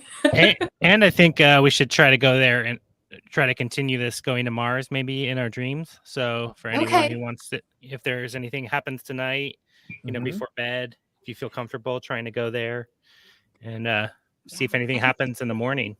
We should do, I know that with different experiments, we do different like symbols on our hands and stuff. Is there anything Martian that we can do to kind of differentiate that session from other dream sessions? Or is what about I like this card that Adler saw. Yeah. You said a king. Didn't you say King of Spades? Yeah, King of Spades. I did have this. I found these cards this weekend. I found the Queen of Spades and the Ace of Spades and a blank card. So I don't know if that's the King of Spades that's blank now. But I think that we should do that. We should do King of Spades maybe. So maybe if you have a deck of cards, pull it out, kind of think about it. And that's the King of Swords in the tarot. I'm wondering what the astrological correspondences are. Oh, is that like aren't swords and spades aren't those the same when you take the tarot to a cool. Yeah, so the King of Swords. I'm just wondering what the astrological correspondences are with the King of Swords. I'm looking through my decks that will tell me. That'd be cool. Yes, it would. Of course, like what if it says Mars? I would look in the Spirit Halloween one, but the King of Swords in that is probably like you have to a look. mermaid or something. I don't know. You have to look. I also would like you to look. Yes. Maybe I'll give you a job, Jeremy. Okay, I'm happy to do it. Oh my gosh. There we go. Okay. I found it. Such a pretty deck. Wow. It's cool. It's a cool one, but it's not like I don't see. So that's this is the Hermetic deck. I like it because it's got the astrological correspondences like on the card. Cool. So that's the King of Swords in that deck. It's got some. Oh, it's got butterflies. I was like, it's a butterfly, right? Like I like a moth. Ooh. Yeah. Ooh, okay. And it does have the pentacle, like the 5-pointed, which is like that's a Martian symbol. I don't know if that's actually supposed to be Mars, but I think it's because he's got a, you know what? He's got like a little sickle, so I think it must be Saturn. Okay. But then the zodiac is Capricorn, so make of that what you will. All right, good to know. You want to know what the King of Swords is in the bonkers deck? Let's see. Absolutely. It's where I should say there are some things in it that are kind of like head scratchy and like not a good way, like voodoo priest. Oh, okay. And stuff like that, which I don't like it, but the deck is just so bonkers. Let's see, King of Swords. If I'm silent, it's because I'm ordering that right now. I love it. Just, never clicked. It's okay. Go for it. So fast. It's like they've got yeah. Did you find the prism one? Yeah, I did. Oh, yay. Do you want me to put that in the chat? Yeah. All right. We should get WUFO sponsored by Spirit Halloween. You'll be like, oh my god, such a surge of orders. They gave Nick Let's Go money for that song. So. Oh no. Do you know about that? No. No. Go ahead.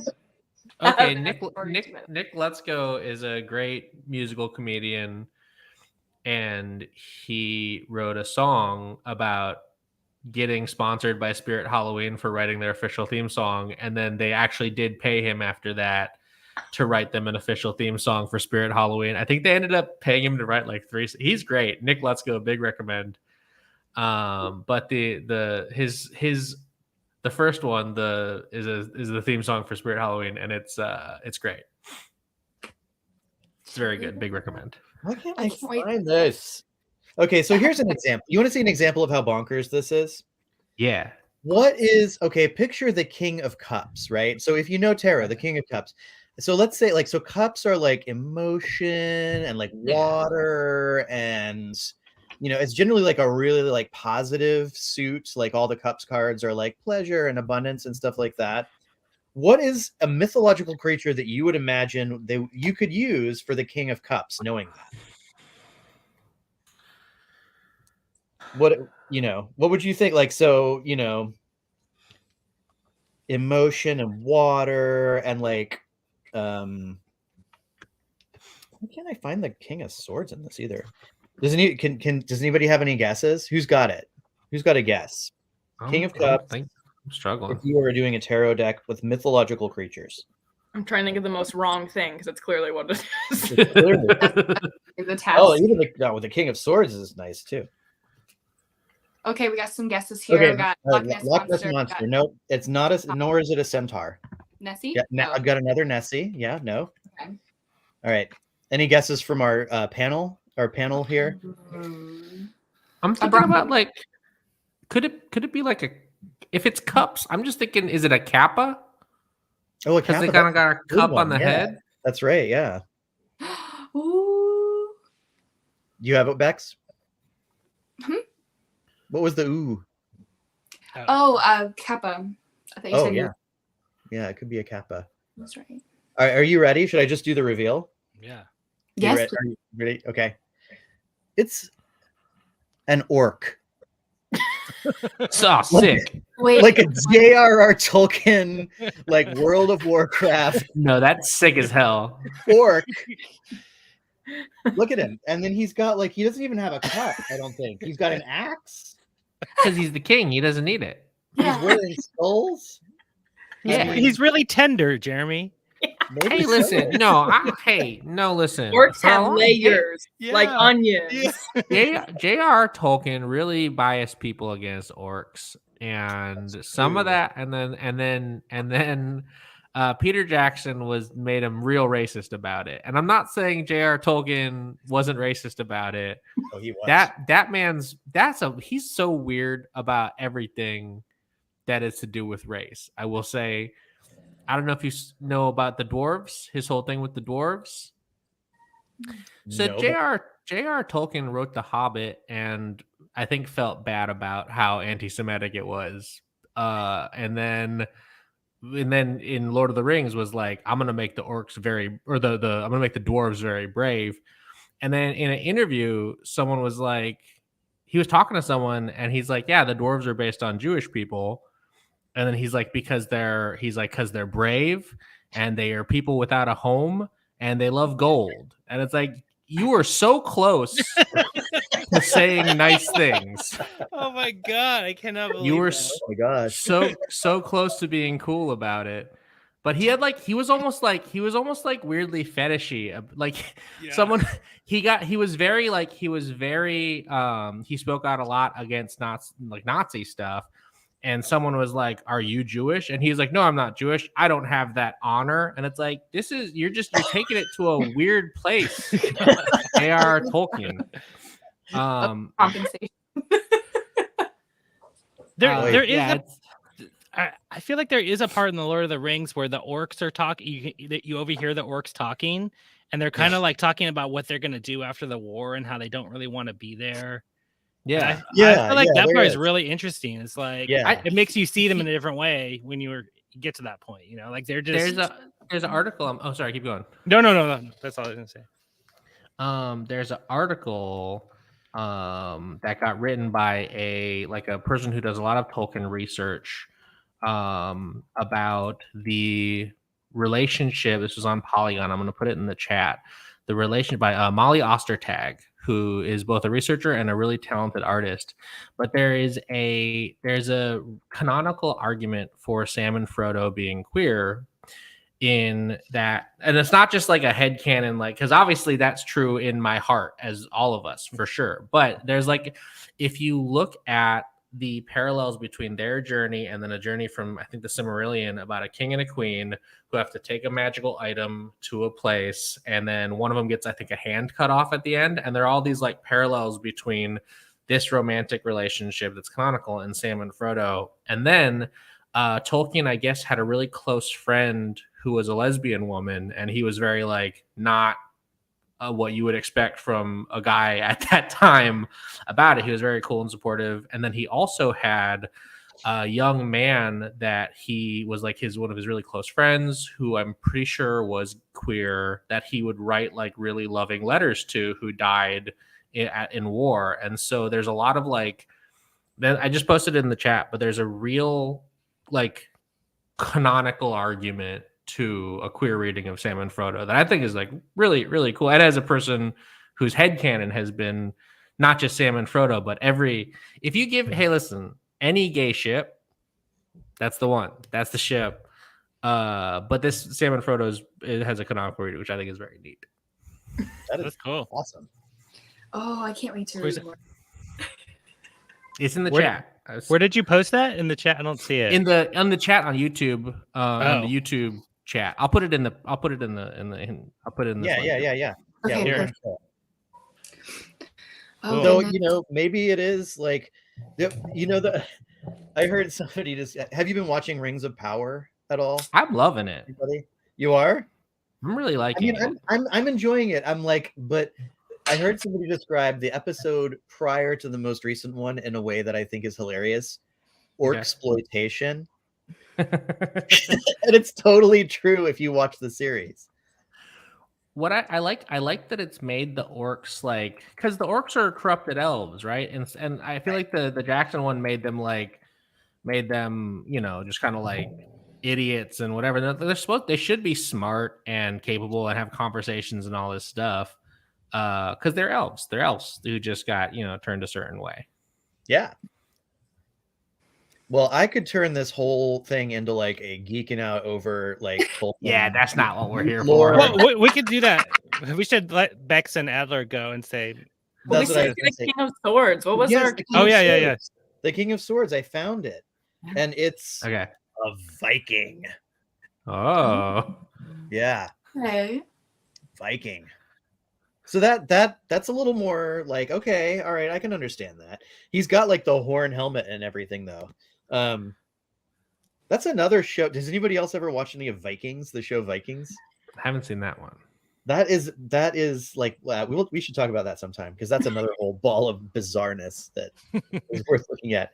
But the King of Swords, okay, so that's Viking. So there you go. Viking. Okay. And dream experiment tonight. King of Swords, King of Spades. Just in your head before you go to sleep. Is that what we're wanting to offer people? See if we have any Martian dreams. Yeah. Okay. All right. Well, I'm gonna go do that. Like 5 minutes. Okay, get some sleep. Yeah, you too. But this was Bye. so fun. I can't wait to watch y'all's portion later. Have fun, Dash. Yeah. I will. Thanks I'm for already coming having on. fun. Yeah. Thanks for having me. Good night. Good night. I heard a couple things during the whole one. I heard a bunch of repeated words. I heard right here like a bunch of times. I didn't see anything. I have trouble imagining I have trouble imagining images. I heard X marks spot, which was weird. I thought it was weird because it wasn't X marks the spot. It was just X marks spot. And then I heard the number 400 like a bunch of times. Huh. I wonder if that 400 has some kind of meaning that we can look up. Yeah. Yeah. I heard actually. Did you say I'm here? Is that something you heard? What did you? Right here? Right here? I heard right here. Was it? I was also it heard like- every. Oh, go ahead. I was gonna say, was it right here or was it like right here, right now, right here? I heard. No, I heard like right here, right here, right here, like a bunch of times. I heard I'm here with Dad. Interesting. Oh, interesting. So that's something I also heard perfect storm and perfect circle at the end, perfect circle at the end. Huh. One thing I noticed about this time for me is that I felt especially anxious. And I don't know if that's because I usually I don't. I'm like whatever.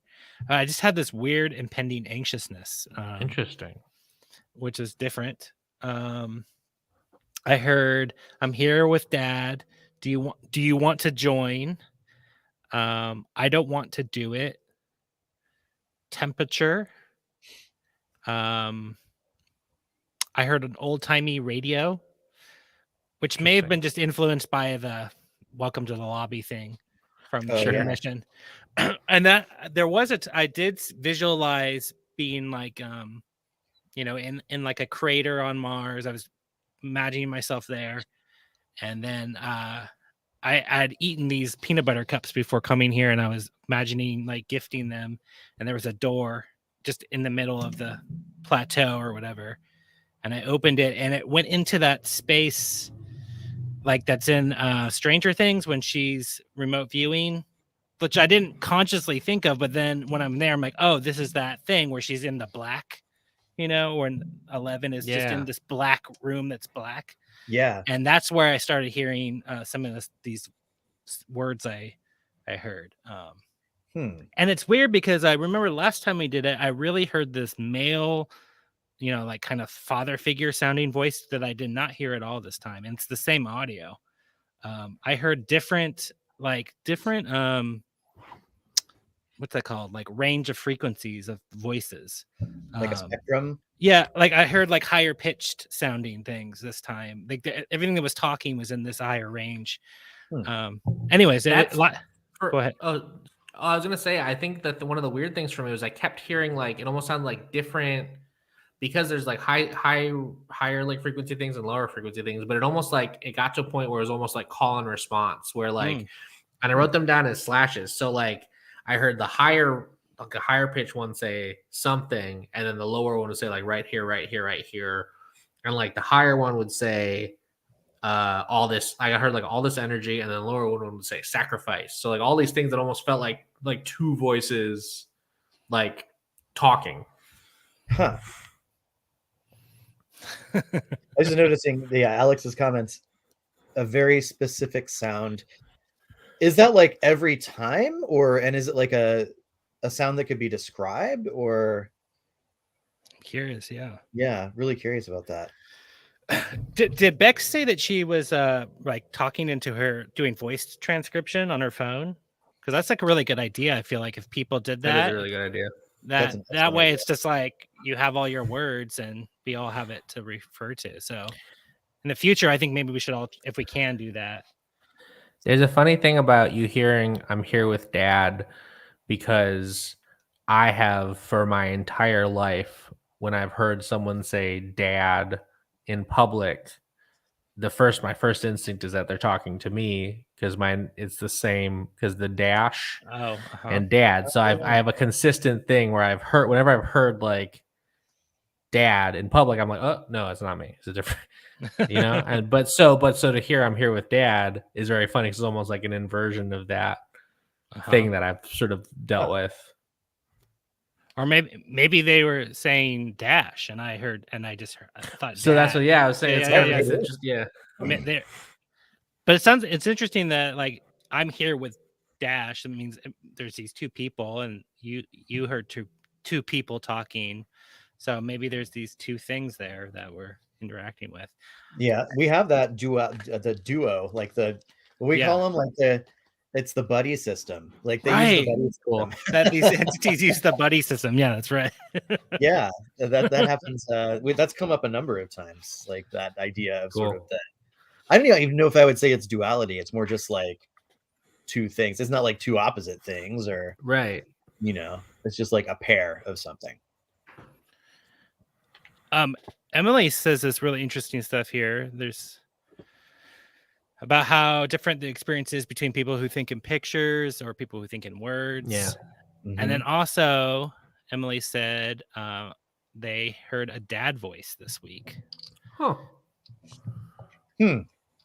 I wonder what does a dad voice mean to, like, if I think dad voice, I think something very specific to my experience of like a dad. Is it like somebody telling like dad jokes, like in that kind of voice, or is it like I would love to pissed off at me? Love to tune into some sort of either this or a spirit box and just hear dad jokes out of it. Be like, all right, here we are. Yes. Maybe we should do a dad jokes divination of some kind. I think it would be sick to do, if you really want to lean into something like that, to like really angle it even towards like the Catskills or somewhere like cats, because the Catskills in New York is where American stand-up comedy began, as the birthplace of American stand-up comedy.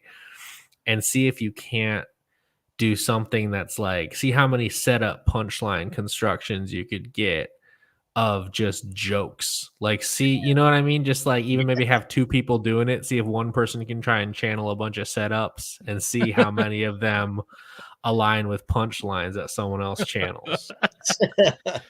That's awesome. Definitely. And That's then it good. turned like Hitchcockish dad telling bedtimes. Oh, I honestly like that's cool, but I can't like the idea of Hitchcock standing next to your bed telling you bedtime stories.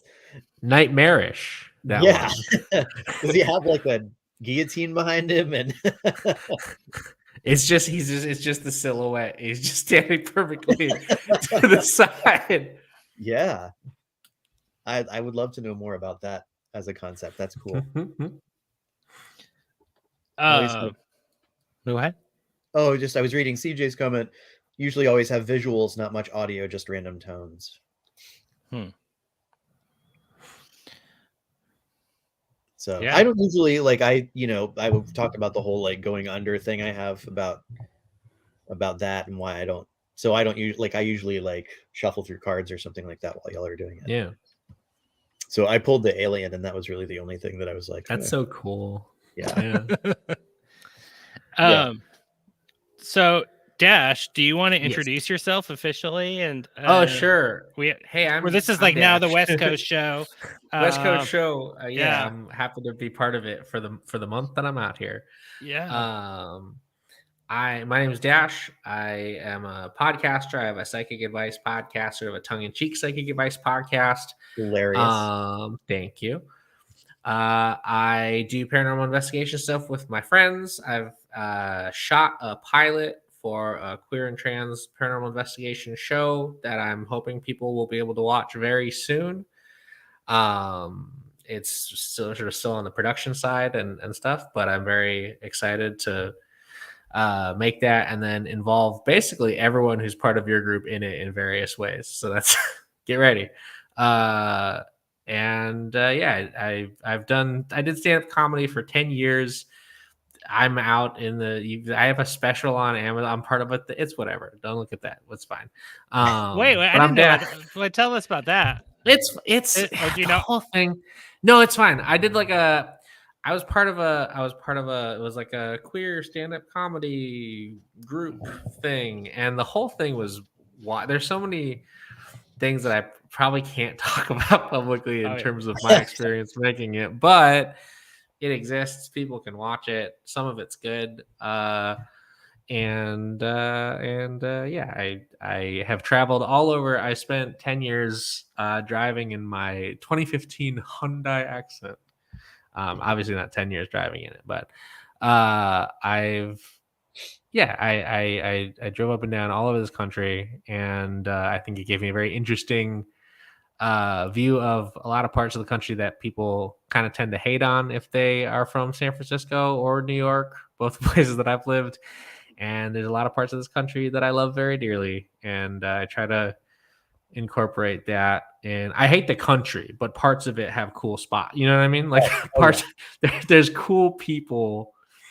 There's like a stereotype of a person who exists in the South, I think, in the minds of people who live on the coasts. And I'm not saying that person doesn't exist, but what I am saying is that person is neighbors with like cool queer and trans people of color who also live there. And I think that certain people sort of are like, the whole place is like this, and it's like in fact it's not. And that is really dismissive of the people who live there who have to navigate, stuff. So I this is the rambliest introduction I've ever done. My name is Dash. I tell jokes, or I used to. I don't really do it anymore. But now I try to talk to ghosts. Hello. No, that's perfect. No, it's true about. I mean, I'm from Florida, and like that state for whatever reason, in many ways, very deservedly gets shit on a lot. But people down there who are like there doing the work are doing the work. Yeah, like, that absolutely. is like that's where that's the front lines. You can't really absolutely say like, oh, nobody in Florida, so I mean it's definitely a touchy subject. But I'm still glad I left. Sure, no, I get that. So I mean, I still like I love Florida as like a liminal like vortex of some kind. Like it is weird. Like it's not just a cliche. Like Florida's a weird place to go. Yeah. And I wish that you know, it's kind of like how I feel like, oh, like right now I'm really getting into my like Sicilian heritage, like my Italian side, like doing ancestor work and taking some classes and stuff.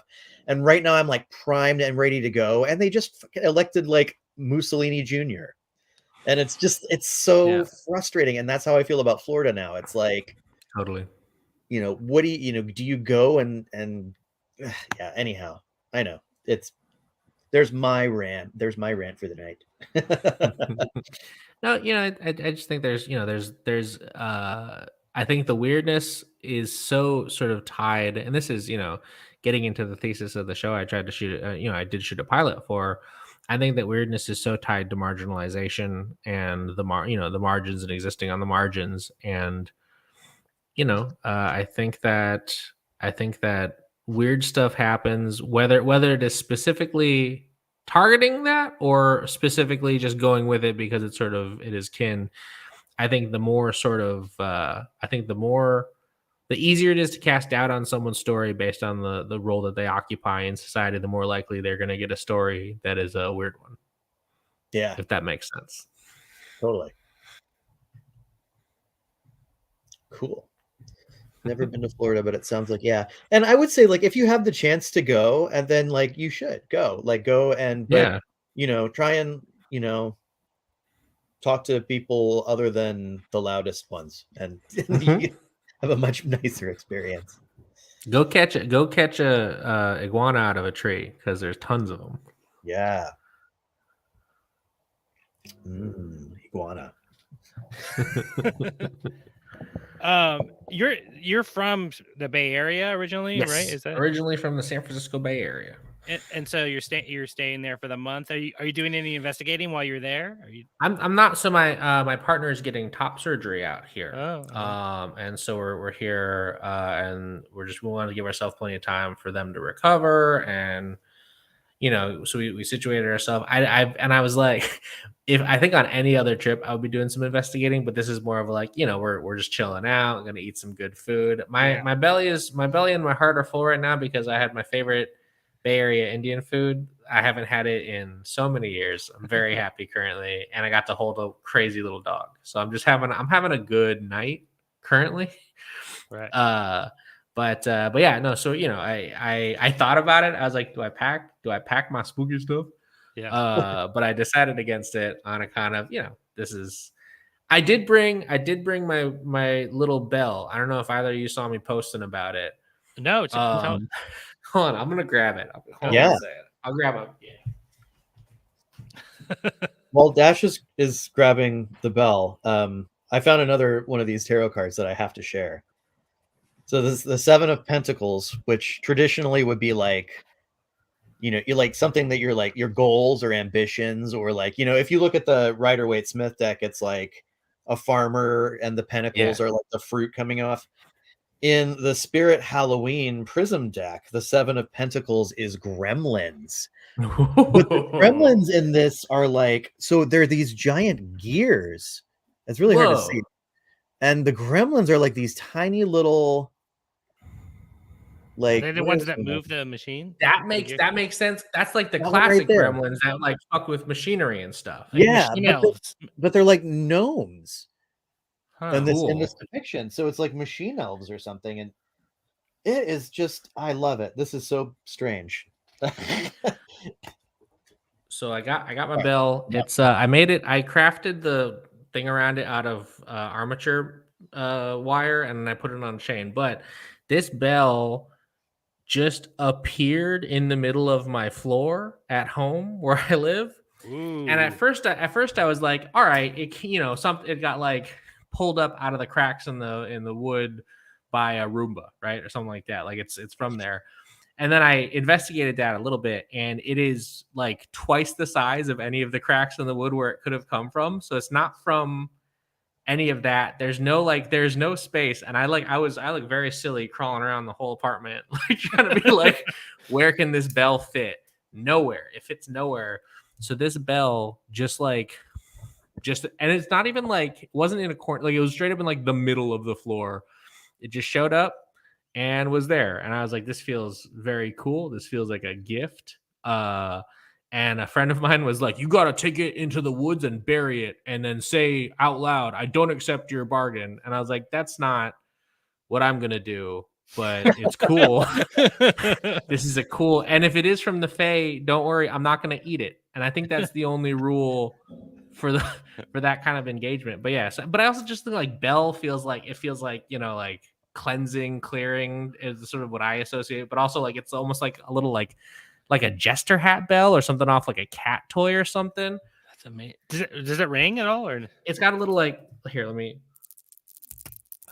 a little bit. You know what I mean? Like it's not. It doesn't chime. It's just like it's just kind of like a rattle. But I love it very much. So I made like I made this out of armature wire, all this stuff around it, and then I like glued it in. And I was like, I want to be able to wear this. I want to be able to wear this when I'm out doing spooky stuff and also foraging.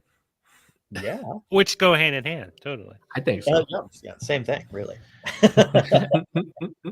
Yeah, only like, is it just eating things that is a no-no? Is there because for the Fae, there's a lot of them. The main one is like, hey, if you're in the woods and you see like good food, do not eat it. Which I get. I mean, Fae aside, that's good advice. I think. There's no situation in which that could be. Like, I can't think of a single one where it's not some kind of trap. Yeah, that's what well, but I was thinking about this the other day, and I like, I've experienced scary or threatening paranormal feeling stuff, and it always felt very human. I've never had an experience in like nature, dealing with like nature stuff that felt like a threat in a harmful sort of way. I've had stuff put up a boundary like, hey, this is not where you're supposed to be right now. And then I say, cool, got it. I'll see you later then. But I've never had anything that felt malicious or malevolent. And I think, I guess I think that a lot of the fear mongering around Fae conceptually has a lot to do with them sort of as a construct being an unconquerable and uncolonizable set of things, Yeah.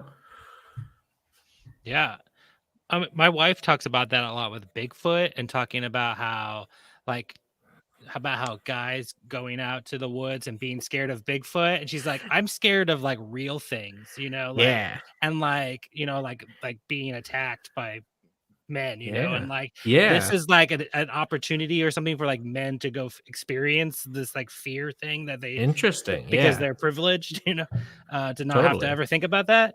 And she's really just like, it pisses her off a little bit to like because, and it reminds me of what you're saying about this, like it has this negative, the Fae thing has this negative thing because it's unconquerable, or it's hard, you can't exert that same kind of power over them or something. So it's that whole thing about like how people who don't like cats, you have to kind of not trust them because cats demand consent, and people like don't like the cat because they won't let them pet them, right? And so you kind of have to be wary of people who are that way, I like cats now. I spent a long time not liking cats, but it has everything to do with being extremely allergic to cats. And I think that's fair. Yeah. That's valid. No, that's valid. No, I think it's about this specific thing, though. No, I know. Like, yeah, if you're deathly allergic, that's Yeah, when you're a kid and when you're a child, and that's the animal that makes you breathe bad, I think it's fair to be like, I don't care for those. Yeah. Which was also the plot to Cat's Eye. I didn't see that. Do you remember Cat's Eye? No, is that like Stephen King movie? Yeah. It was like one of those like Tales from the Crypt or whatever. Oh yeah. And so it was like there were like three shows in that one. I always get them confused, like which one, like because there was Creep Show and Creep Show 2. Cat's Eye was that less like monsters and more like odd, like the Hitchcock stories kind of. Cool. But the whole like the main thing, the main story or whatever was of Cat's Eye was that like cats would jump up on children and like steal their breath. Oh, I think I did see that. Yeah, it was like steal their breath, and that was like, and so like the girl's like mom was like, I hate cats because in the old country, they stuff like all these ridiculous tropes of like, that's what why we weren't allowed to have cats, because they would chop up on your chest and steal your breath. But then the girl is like actually I think she's attacked by like a breath stealing demon. And oh the yeah, cat, no, like, I did see that. That's Drew the cat Barrymore, throws right? it away or whatever. Like the cat fights it off. Isn't that Drew Barrymore? Isn't that like a very young Drew Barrymore in that one? It might be, yeah. Wow. Yeah, and then there was like another, like there was a guy who he like, it was like the most successful stop smoking program ever. And it was because like every time you slipped up, they'd like chop off a piece of your finger. That was like the big reveal at the end. That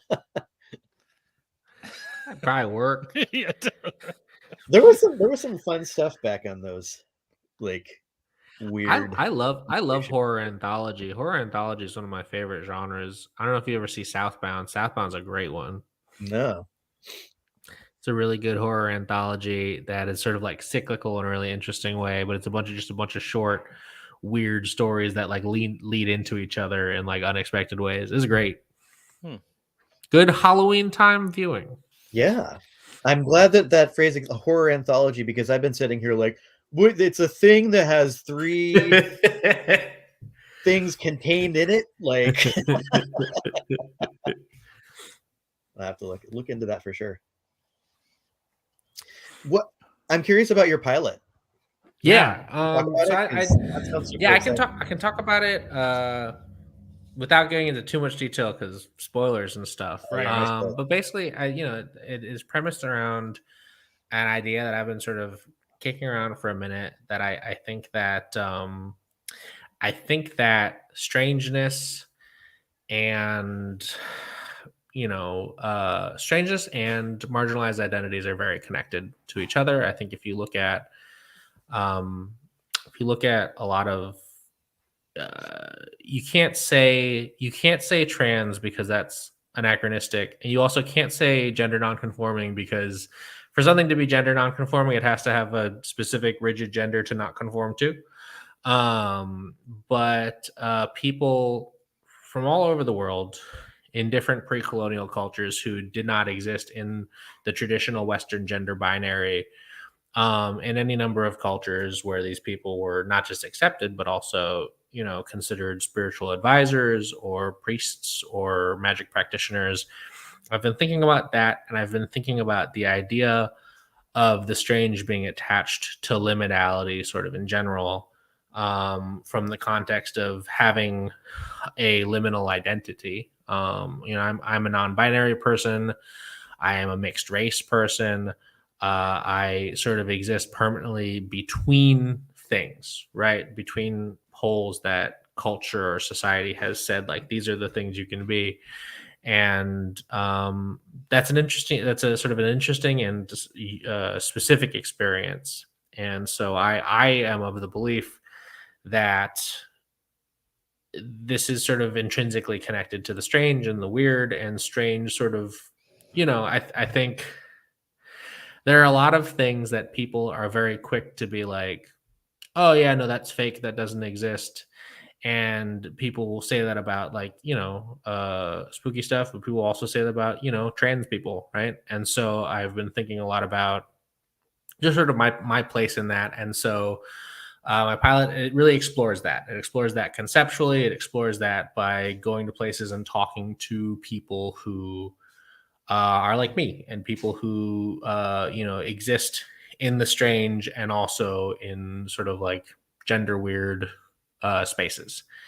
And it's that sort of with interviews and stuff like that, but it's also, obviously we're going out at nighttime trying to do spooky stuff too. And so it sort of tries to incorporate both of those ideas. The pilot, I'm not going to say the specific things that happened, but it is as it was happening. Because I don't know, you go out to film ghost stuff and there's always this like looming, like nothing spooky is going to happen and whatever. You're just going to have to deal with it because you're filming. And it's like, I'm pretty categorically against making a production assistant hide behind a door to slam it shut. I don't really want to do that. These are the list of things that I will not do on my ghost show is slam a door shut on purpose, interview a cop, and What was the other one? Oh yeah, I'm never gonna have a priest on to do an exorcism because that's weak shit to me every time. It's so like, well, how do we raise the stakes? Like, how about an exorcism? And it's like, or not? Can you not? It's just so many. How many exorcisms are you doing anyway? So I had this idea. It's like, all right, well, if nothing spooky happens, at the very least, I'm interviewing some really cool trans and gender nonconforming people who are, practicing magic, and I'll get some really cool perspectives. And I did interview a lot of cool people, but then also the spookiest shit in the world happened to us while we were filming. Awesome.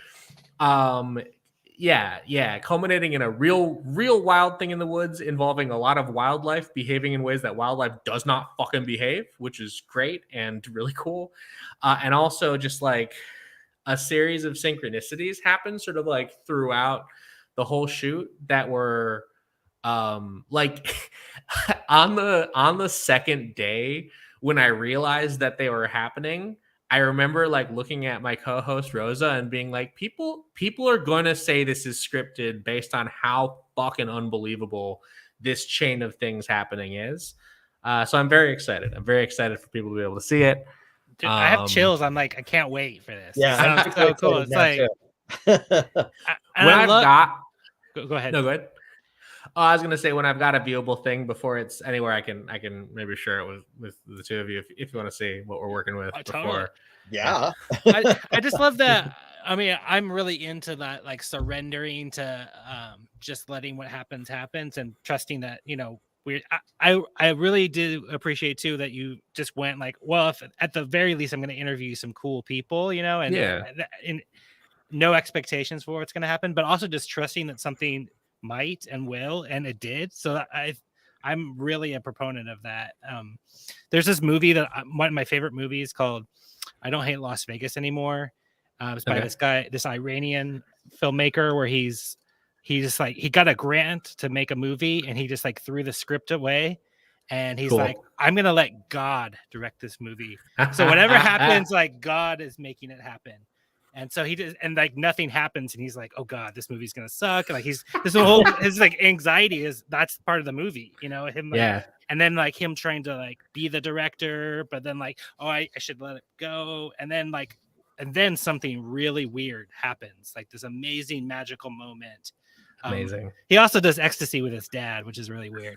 But it's a really good. I like that movie really for me about like just surrendering to like letting the world is weird enough, and you just surrender to it. You don't need to play these tricks, slam the door.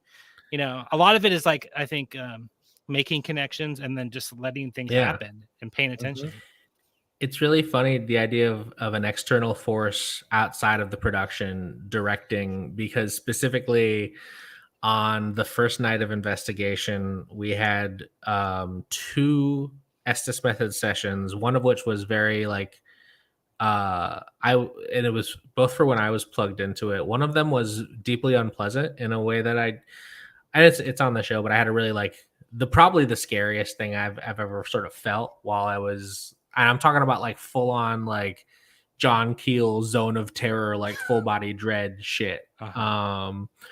But the second one was with a entity or a force that we have sort of, me and Rosa have playfully been calling gay director ghost. And the joke has sort of been like, this is the force that sort of, there were points when I was like, I could have planned better our shoot schedule and interviews and everything. And it is the work of whatever that sort of directorial thing that, at least in the way that it feels to me, that actually carved out a watchable narrative out of the things that we were doing. And I think that's the thing about all the synchronicities happening, right? Where I feel like it truly felt like something else was like, this is not good. This wouldn't be good enough to watch if like something intervene and like push us in a narrative direction in a way that is like so fucking weird and magical. I've been trying to sort of like figure out what that force was. And I was talking to Mortellus about it. Mortellus cool magic. You two both know, but just for audience folks, just a very cool magical person I know who has a cool store, and they sell a bunch of cool stuff. Check it out. The thing is just mortellus.com. Very easy search engine optimization. And they talk to dead people. It's amazing. They're such an awesome person. But we were talking about it, and I was like, I was like, how do I channel a spirit whose name and identity and anything I have no idea what they are, and but I want to carry that energy through the rest of this show. You know, that was the pilot, but I want to carry that energy through the rest of everything. But I don't know who it is. And they're like, that's so dangerous. Don't open a channel to just any spirit. Just be like, I think it's like that. And I was like, that makes sense. That's probably good not to do.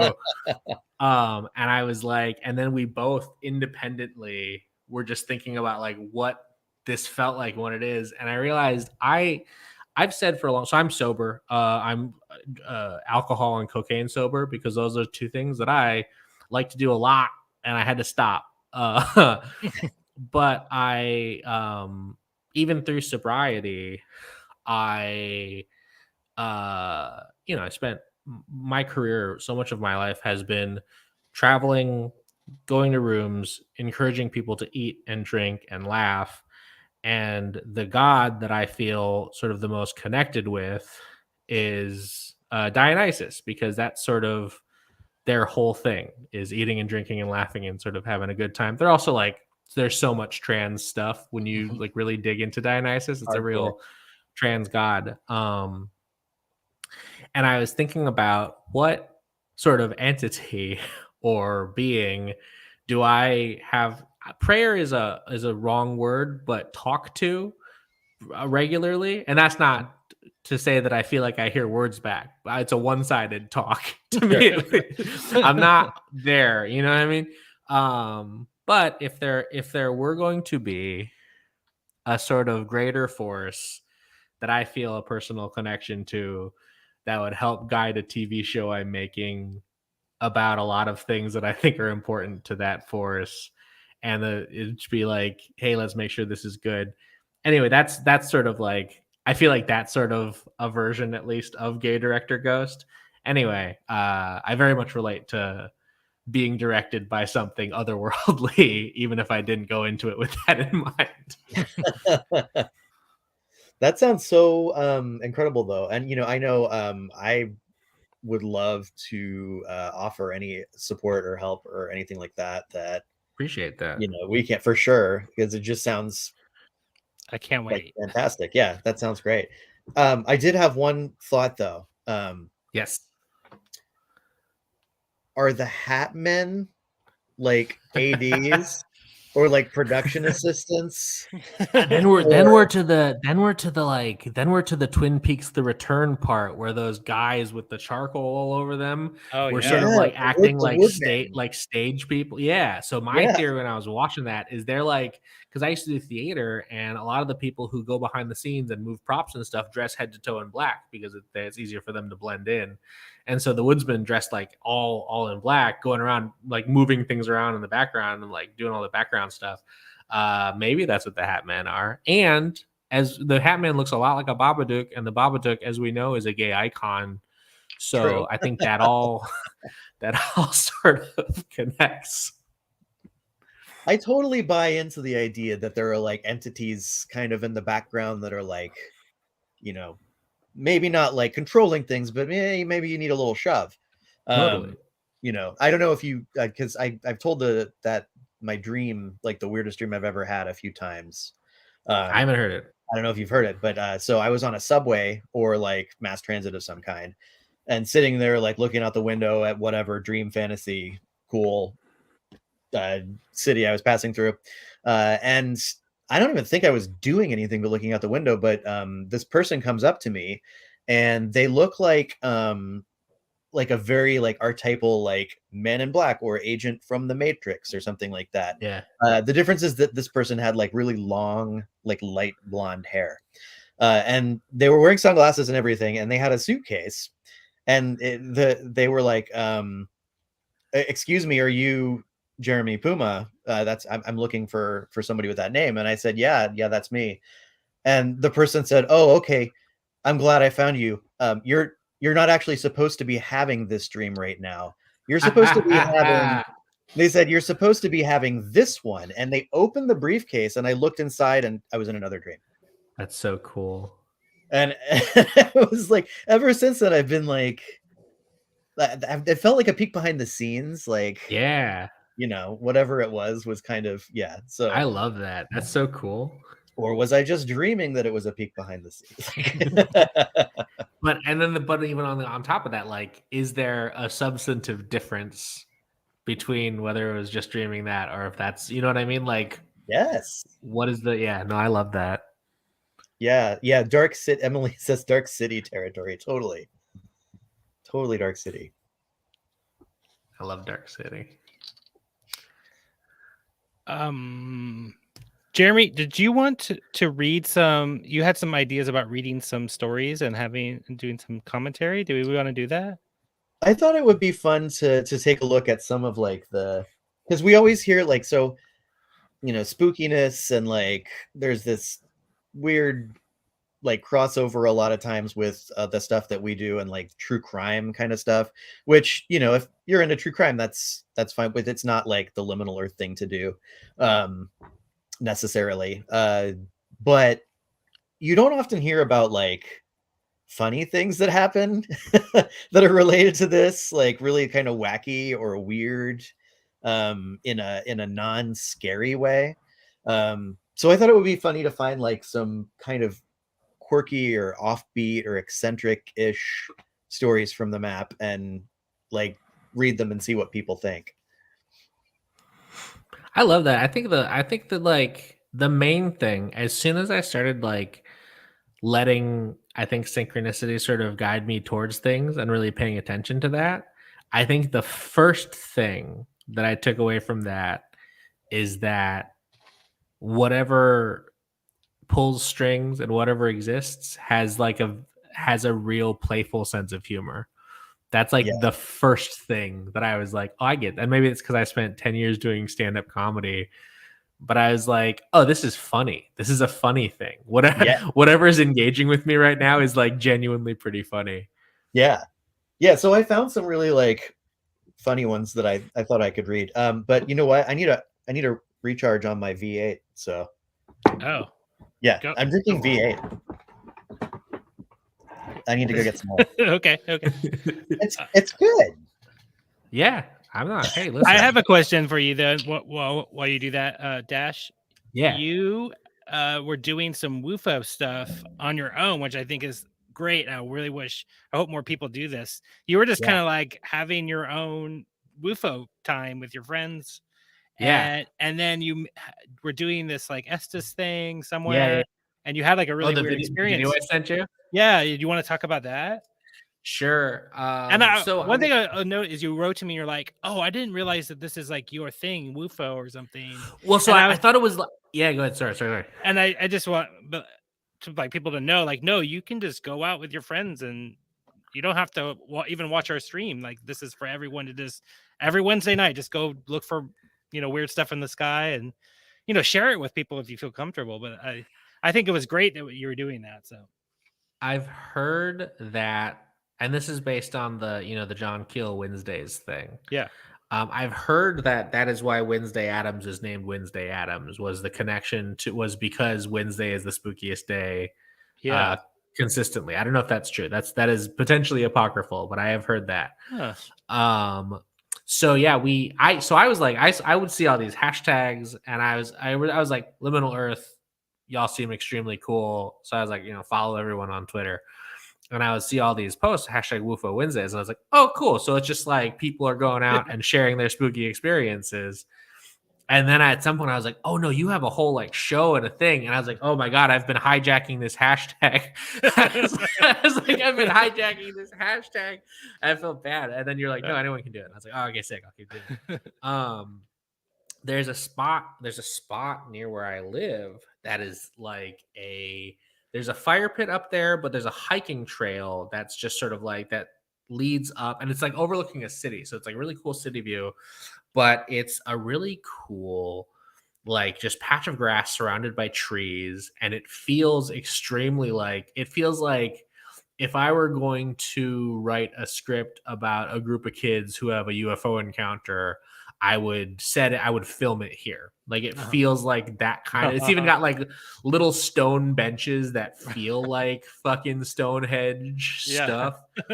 And I was like, all right, this is great. And so we started a thing where like we would grab some friends and just drive up there, and we got to do a little hike and we would do some Estes stuff. We would do some EVP stuff. We would do tarot readings. I have a cool Oracle deck that I got called I think it's called the Memento Mori Oracle deck. And it's like a very like, I've heard it. I think I heard it on Euphomet. Someone was like, this is a great one to do in the field for investigation stuff. And I was like, hell yeah, let's try it.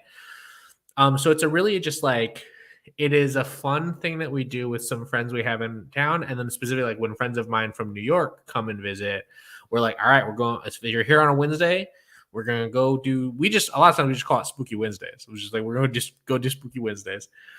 And so a friend of mine had just gotten back to town from South Carolina, where they were visiting with some family that's just like, they felt very unsafe. It was a very like hyper conservative family where one of the kids had just shot himself, and so they were going to help out with some of the like just house stuff.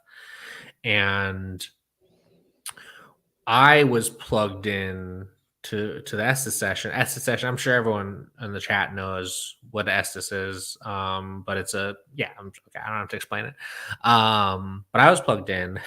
And I started saying something about, I could pull the video up, but it was something about, I started talking about like a him, like a he, him, something, and then something about a gun came up, and my friend says like, oh, I think this is about my cousin or nephew or whatever the relation was, and like started asking questions about him. And then I said something about he's watching, and I said something gun, and then as soon as I say that, you hear, it could be a car backfiring, but it sounds like a fucking gunshot. And so it's like right after I say this thing, just like an external sound, and we're all just like, oh, it's probably time to get out of here. It's probably time to yeah. That's a great Spooky Wednesday. It's enough Spooky Wednesday for one Wednesday. Yeah, there's a video of that. So there's video that I could find that. Let me see if I can pull that up. I can put it in the chat. Yeah. Let's see. That is spooky for sure. Did you know about what was happening? What had happened? I knew the cousin or the nephew had killed himself, but I didn't know how. And I also didn't know that they were going to start asking me, because I had the headphones on and the blindfold, so I didn't know that they had started talking about that. Let's see.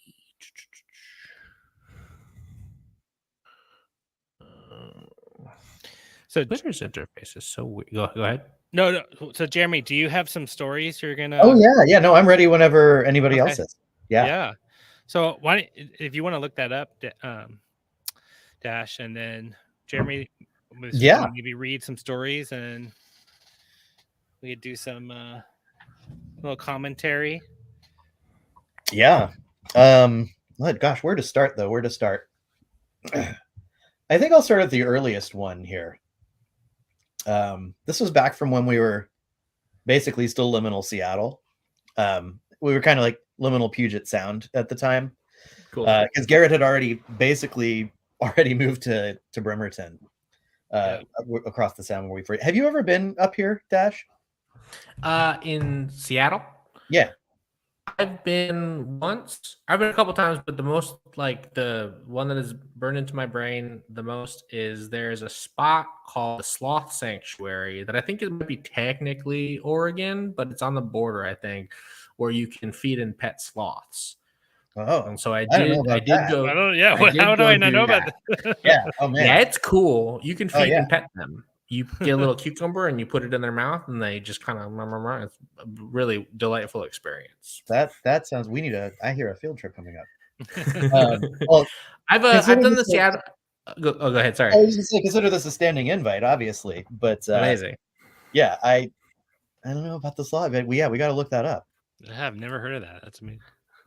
I'll put. So let me see if it still exists. This submission is actually from Bremerton, and the whole submission. So, all right, there's no date. It looks like the coordinates they gave are on the corner of 11th Street and Pennsylvania. You know where that is, Garrett? Yeah, it's pretty close to me. Is it really? Well, you're gonna have to watch out for this one. The whole description is submitted by Justin. Oh no, there is a date. This happened on May 1st, 2018. The description is 3 goats riding in the back seat of a Dodge Caravan.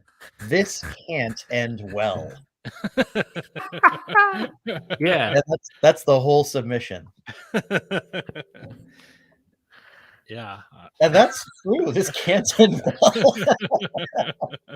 I mean, maybe. Probably I write a wanna happy know ending to that. Who was driving? Like, was it another goat or and a Dodge Caravan? So what is a Dodge Caravan anyhow? Is that like a minivan or it's a minivan. Oh, it's van, caravan. Huh. That's great. But I feel like I remember the first week I was in Bremerton. It's on the map too.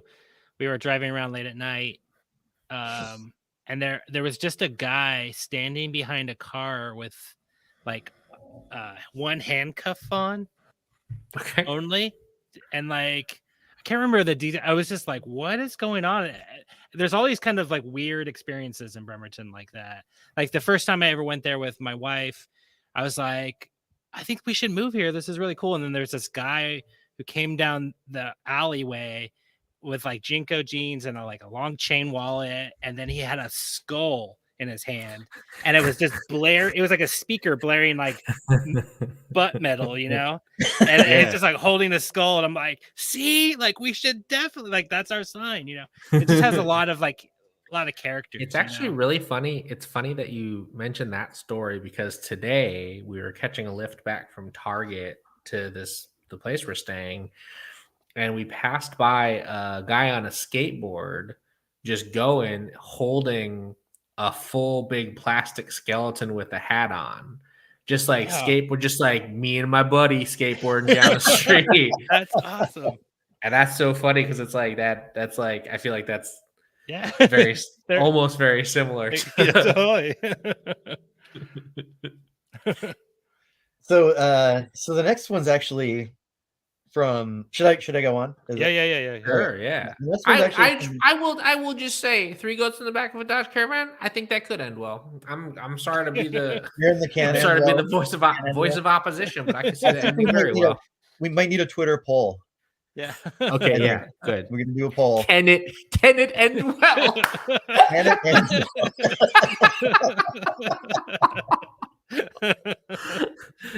It'll be there. There's one way that I could think of that could end well. Okay. We're all going out for a bite at the old spaghetti factory. Oh, absolutely. Absolutely. You guys are pulling, man. You and Bex doing the Hat Man, and now this. Hat Man. The Hat Man is inside the trolley they have inside that restaurant, sitting there at a table eating pasta. Yeah. Okay, so this next one comes closer to me. This actually happened in West Seattle, which I'd completely forgotten. Submitted by Golavlad. This is from August 20th of 2020. And the submission actually includes a photo. Mysterious abandoned bag on a bus. Big mass of dark hair poking out the top. Not half terrifying, to be honest. Is it a head, a sleeping beastie, a wig purchased at the local Catonic beauty parlor. And I don't know if the picture will show up, but you can see. Oh, damn. There it is. Oh, I like that it's okay. So when I heard bag with hair, I was thinking of like a plastic bag, but it being a paper bag makes it better, I think. Yeah. Yeah. Because that yeah. looks like something you'd buy, like, you know, like in the mall, or like you got like a outfit or something, and it just In like that feels bag. fancy. It feels fancy in that bag. It feels Yeah. fancier. Yeah.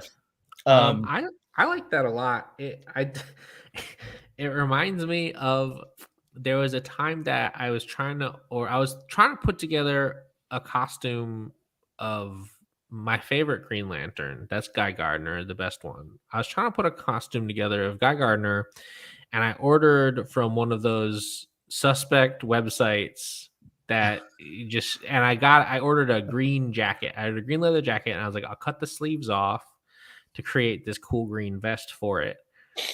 And I got the shipping notification, and they're like, your package is on the way. And I was like, sick. And then a box showed up, and I was like, it's weird to put a jacket in this box, but sure.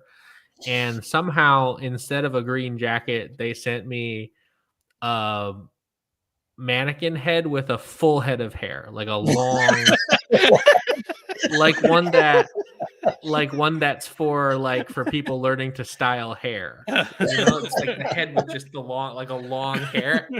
And I got this thing, and I was just like, I don't know if you've ever received an unexpected mannequin head with a full head of hair in the mail.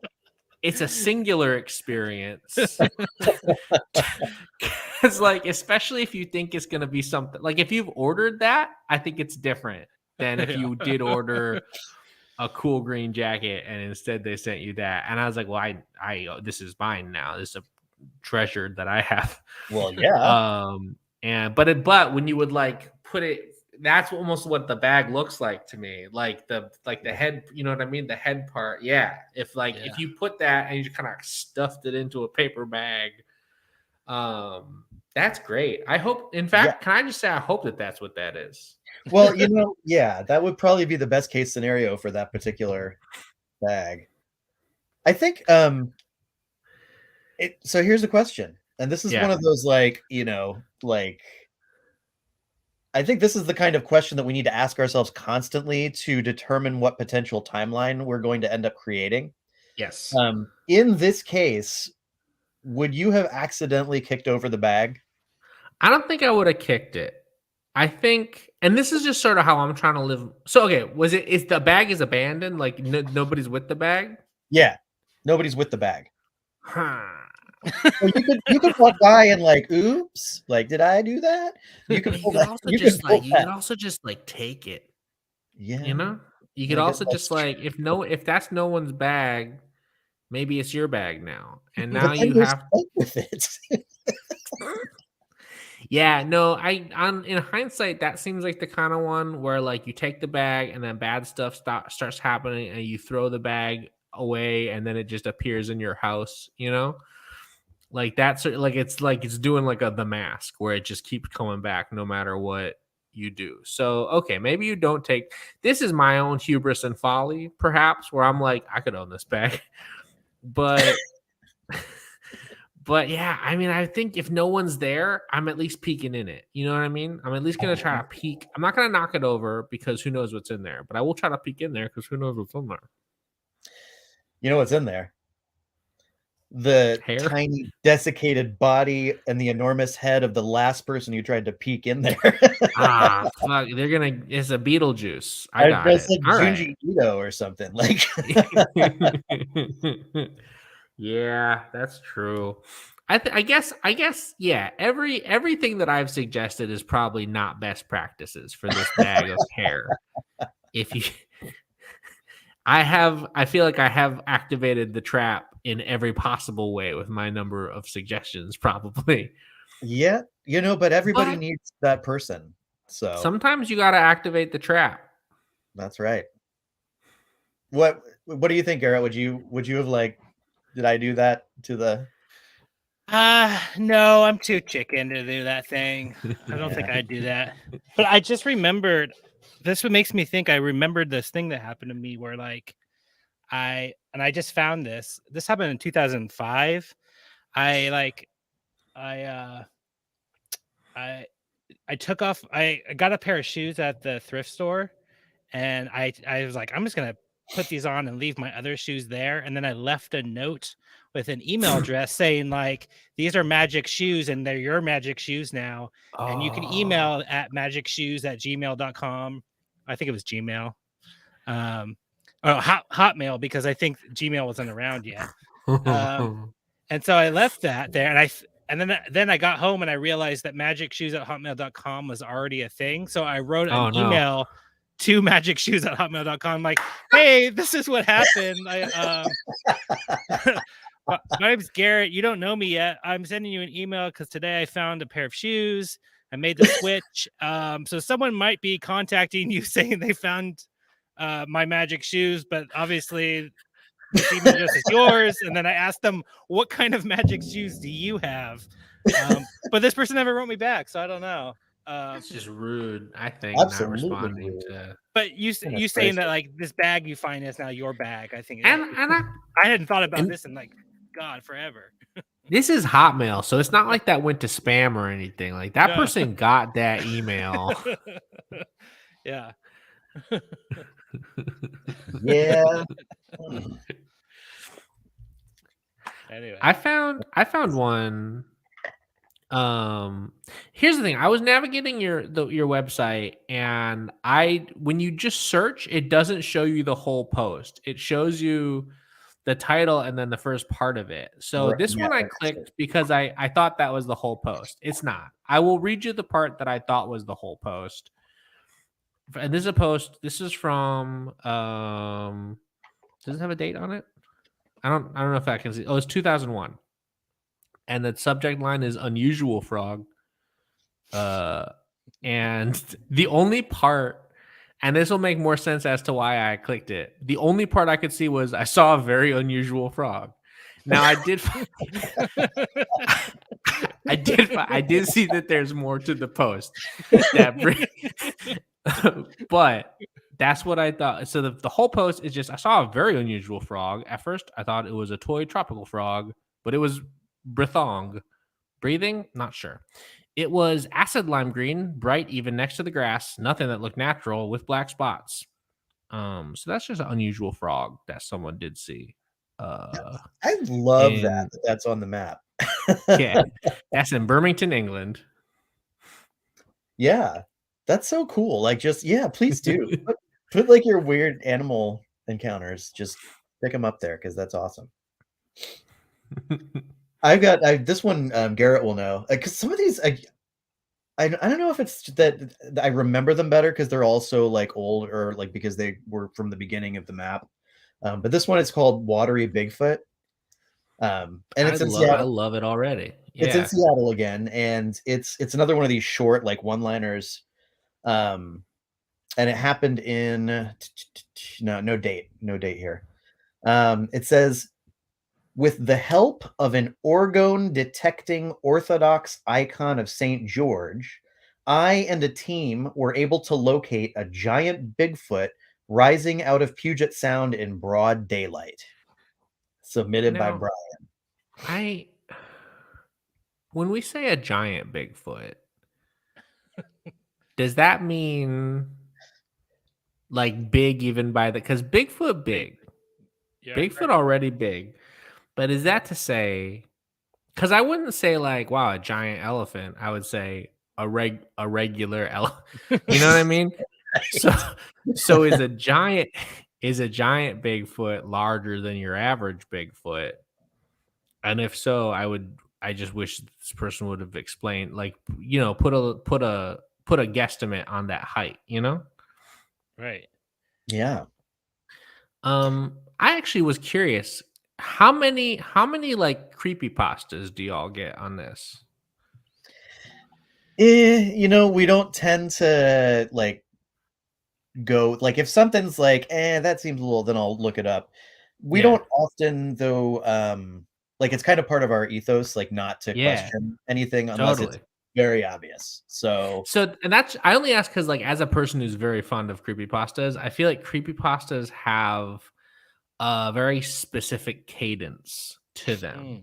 And I Yeah. think that's fascinating to me, both to think about like which ones are creepypastas and which ones are just someone writing in the cadence of a creepypasta and it's not even a creepypasta. You know what I mean? Right. I think I like that very much. This one, I found one that I don't know how funny the main part that's very funny to me here is the title. There's no date on this, but it's woman with huge stick at the coke ovens. So this one is about a woman with a huge stick at the coke ovens. Stick. So it's in. No, I was making sure I'm that woman with a huge stick. I got a crazy accent on account of I've spent so much time in different parts of the country with people with accents, and I do a thing where I will kind of code switch in and out of it based on hearing it. So when we were shooting the pilot in Tennessee, my partner had to tons of times be like, you're doing this, you got to retake that and not be doing a Southern accent that you don't have. And I was like, no, that's good advice. I should not be doing a Southern accent for parts of this because that's not the accent that is mine that I speak in. Anyway, this one is a woman with huge stick at the coke ovens. If you've been out here, you know that the closest town around here is a couple miles away. And even then the towns are small. One day, my friends and I were out here goofing around by the ovens. Out of nowhere, there was an older woman who was wearing a long dress with weird patterns. She was holding and this is all in capital, huge stick. She had long black hair and was facing away from us. She had her arms spread and was chanting. She turned and pointed that stick directly at us and chanted more. Then she walked past my car and ran her fingers down the side of my car and then walked away. After we couldn't see her, we ran to my car to leave and saw her fingerprints in the dirt on my car. We drove to Columbia and didn't see her at all. Then we turned around and went to East Carbon and still never saw her again. Which I don't think that's surprising if you drove to two different places and didn't see one specific old lady with a big stick. We 100% should have been able to because it's just a desert out there. No big trees or grass or anything to be hidden by. And there's no way she could have made it to either of the towns before us, as it's uphill for miles on either direction. And no one is walking out in the desert in the middle of summer. It's well over 100 degrees. And then maybe the best closing sentence, it was super freaky. It sounds super freaky. It sounds super freaky. Are those? Does it say that? Are those in Utah somewhere? Is that where? Yeah, this one in Utah. I looked up. So okay, when I was looking, I was trying to find some ones. I went to Utah first because I've had a bunch of weird synchronicities that have either told me to go to Utah or to never go to Utah, and I'm still trying to figure out which one of those is true. Yeah. And I could share it if you want to hear my crazy synchronicity with Utah. Totally, yeah. Okay, so this is a synchronicity that's crazy in my life because it's been happening to me since before I knew anything about strangeness at all. And it starts probably 6 or 7 years ago when I was still living in the Bay Area. I started to get phone calls. Like wrong number calls. And it was all spam. But they were all asking, they always asked for the same person. And they asked for Robert Graves every time. Is Robert Graves here? Is this Robert Graves?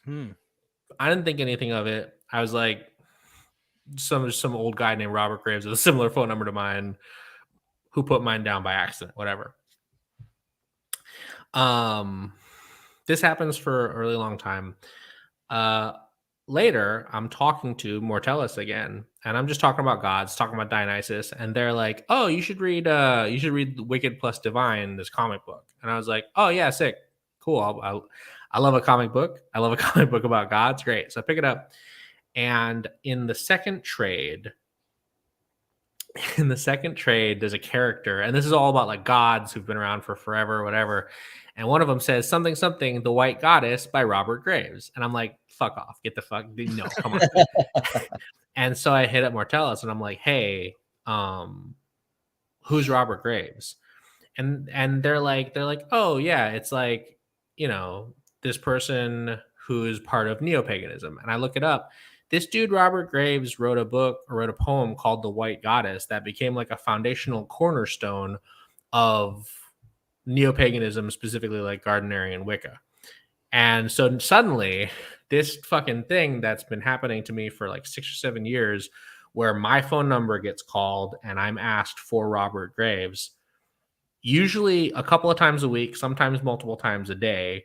And I was always like, that's a spooky name. That's like Jimmy Skeletons or fucking Billy Ghosts or whatever. But it's like, yeah, Robert Graves is spooky. But now suddenly, oh, it's connected to fucking witchcraft as it exists in organized form, whatever. Wow.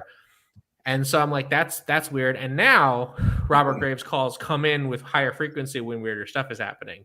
So the thing you have to know about the Robert Graves calls is that they're always from a San Francisco Bay Area phone number every time, except for the one time that they weren't. And that's also fucked up because I was talking to someone that worked on my pilot with me.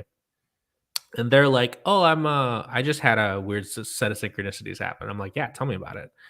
And they're like, yeah, people keep mentioning this thing, and it's a indigenous folklore figure that you're not supposed to say the name of out loud. They're like, people keep mentioning this, and I'm like, blah, blah, blah, blah, don't say that. And he's like, no, he's like, but that's what keeps happening. People keep mentioning this thing, and I say, what is that? And then someone else says, we're not supposed to talk about that. He's like, but that interaction keeps happening around me in different contexts with different people. Whoa. And so I explained to him, I'm like, yeah, there's I was like, it's a figure in some of the First Nations. Some of the nations believed in this figure. It's a shapeshifter. Whether it was ever human is debatable, but this is just some of the lore. You can, Wikipedia is free. You can find out information about it. And then I'm like, yeah, there's a ranch named after it. And I say it's in Nevada. I'm wrong. It's not in Nevada. It's in Utah. And so we hang up the phone. About an hour passes, and I get a phone call from Utah. And the phone rings, and Utah number, and I'm like, fucked up. Okay, whatever. And it's like, hey, you're in tax trouble. And I'm like, no, I'm not. What? And that scares the hell out of me because I'm bad at my taxes. And every time I'm like, I know I'm giving because I'm a freelancer, I'm a full-time freelancer. Yeah. Every tax season for me is like, hey, would you like to give the federal government thousands of dollars? And I say no, but I will because I don't want to be in trouble. But I'm always like, I've done something wrong somehow, because it's nerve-wracking. Right. And so, hey, you're in tax trouble is a great way to make me shit my pants immediately. And so I'm like, okay, what is this? What's this about? And they're like, well, we're here to talk to you. We want to talk to you about your property you own in Utah. And I'm like, I don't own property in Utah. And they're like, oh, is this not Robert Graves? So the only time I've ever gotten a fucking Robert Graves call that was not from a Bay Area phone number was from Utah on the same day that I talked to the person I worked with about the synchronicity that he had with the ranch in Utah. And I'm like, this either means I need to go to Utah or never go to fucking Utah. So I gotta figure that one out. Wow, that's incredible. Yeah, it fucked me up a little bit. Yeah. Huh. So that's why you were looking on the map for Utah. That's why I was like, all right, for this one, I'm gonna look in Utah, see what kind of spooky stuff is in Utah. That makes sense. Yeah. Wow. Well, I know we're coming up on time. I did have like a couple more. Yeah, let's hear them. If you want to do those, but I know it's past. Okay. This next one is called. Where is this? Let's see. This is from October 1st, 2019. Okay. This was submitted by Felicity, and it's from England, Malmesbury, in Wiltshire, in England. And the title is Amy Winehouse Ghost. Oh, no. And Felicity says that October 1st, 2019, Ghost looked a little like Amy Winehouse. I love that they're just like one. I love the one-liners. Yes, they're the best. We have these really great, like really long ones, but sometimes just like a one-liner is perfect. I am obsessed with hedging your bets on something like that and being like, everybody, I just saw a ghost. Like, what did it look like? Amy Winehouse. Was it Amy Winehouse? Maybe. It could have been, but I assume a lot of people look like that. So yeah. I've never looked into it any further. Like, maybe there's a context of like, was Amy Winehouse from Malmesbury? Like, is that? I don't know. Oh, I mean, not that I would expect. I think that it's better if she wasn't. Yeah. You know? Yes. Yeah. Like it's funnier if Amy Winehouse is not connected to this location even a little bit. And that's even more so why the person, I feel like that's like if I were like I feel like it'd be like exploring like a haunted boat somewhere and being like, was JFK? Is that why are you here? That's great. Yeah, I thought that's one of my favorite ones. That sticks with me because why wouldn't it? I also feel like it's nice because I feel like a lot of times when people are saying that they're talking to the ghosts of celebrities, they're always like, that's always someone who's like, oh, I'm channeling the queen and she's decided, you know what I mean? Like all this stuff where it's like it's always a channel, but it's never a visual apparition. I feel like visual apparition of celebrity ghost doesn't happen. Like I feel like it doesn't happen that often, and that surprises me actually. Now that I'm thinking of it. Because you know, like with all the people who are like, yeah, past life regression, I was for sure Cleopatra, and it's like there were a lot of personalities in Cleopatra. If every person who is Cleopatra was actually Cleopatra, but yeah, no, I love the idea. I love the idea of seeing full apparition celebrity ghosts. That would be. I'm trying to think of who I would get stuck with somebody who sucks. I know, I'm sure of it. It would be like John Wayne or something. Like, what the get out of here? Like, I don't want to see you.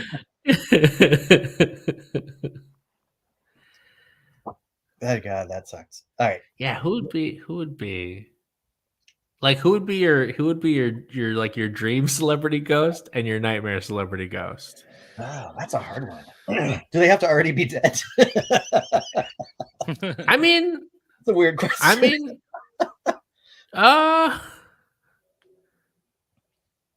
well, because I mean that's hard because it's just like who's a celebrity you would want to meet, and I feel like that's like these are achievable goals. That's true. Okay, so it has to be somebody dead. Yeah. Yeah. Entertainment celebrity only, or I think we open it up like any kind of celebrity. Okay. Open it up. The celebrity ghost you'd want to meet the most. Would this just be like could be like looks like that guy looks like that ghost looks like yeah, you got the I can imagine. It would just be like have a dinner with the ghost. I think just like you have like you see something and you're pretty sure, you know what I mean? Yeah. Which is funny because it also opens up like, what if you didn't see John Wayne? What if you saw this is you're like, is that John Wayne? And someone's like, no, I'm a John Wayne impersonator, but thank you. That's like that means I'm doing a good job. We got one for Marilyn Monroe. Okay. I'm trying to think. Like, if I'm being sincere, like, who would I be like, oh man, that would be really interesting. It would be like Anthony Bourdain or somebody like that. That'd be cool. Yeah, that would be cool for sure. Like, I'd be like, oh man, was that would be amazing. But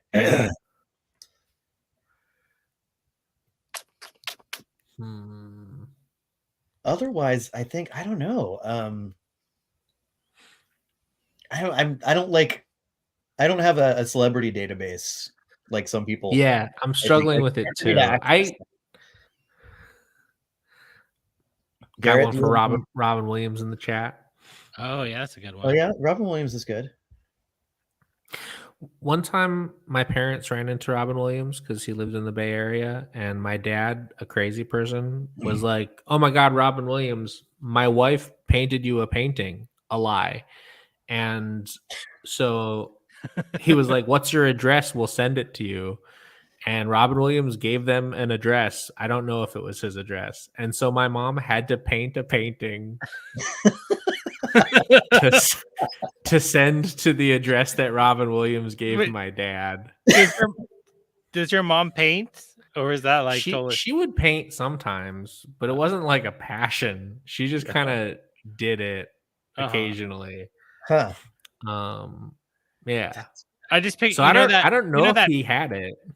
That painting where someone had to like restore it, Yeah. I just picture something like, what's that? I can't remember that. Oh, the one of Jesus in Spain, the Spanish one or whatever. And it's like totally terribly. I just picture like something like that being sent to Robin Williams.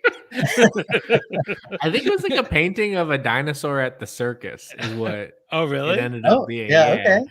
That's solid though. I could. Yeah, that's pretty good. Find that as a painting. Yeah. Heath Ledger, says CJ.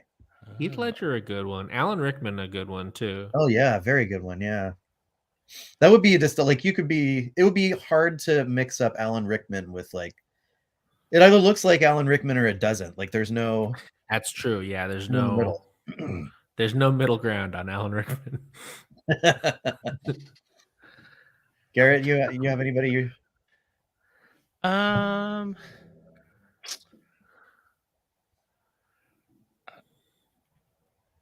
don't know. No.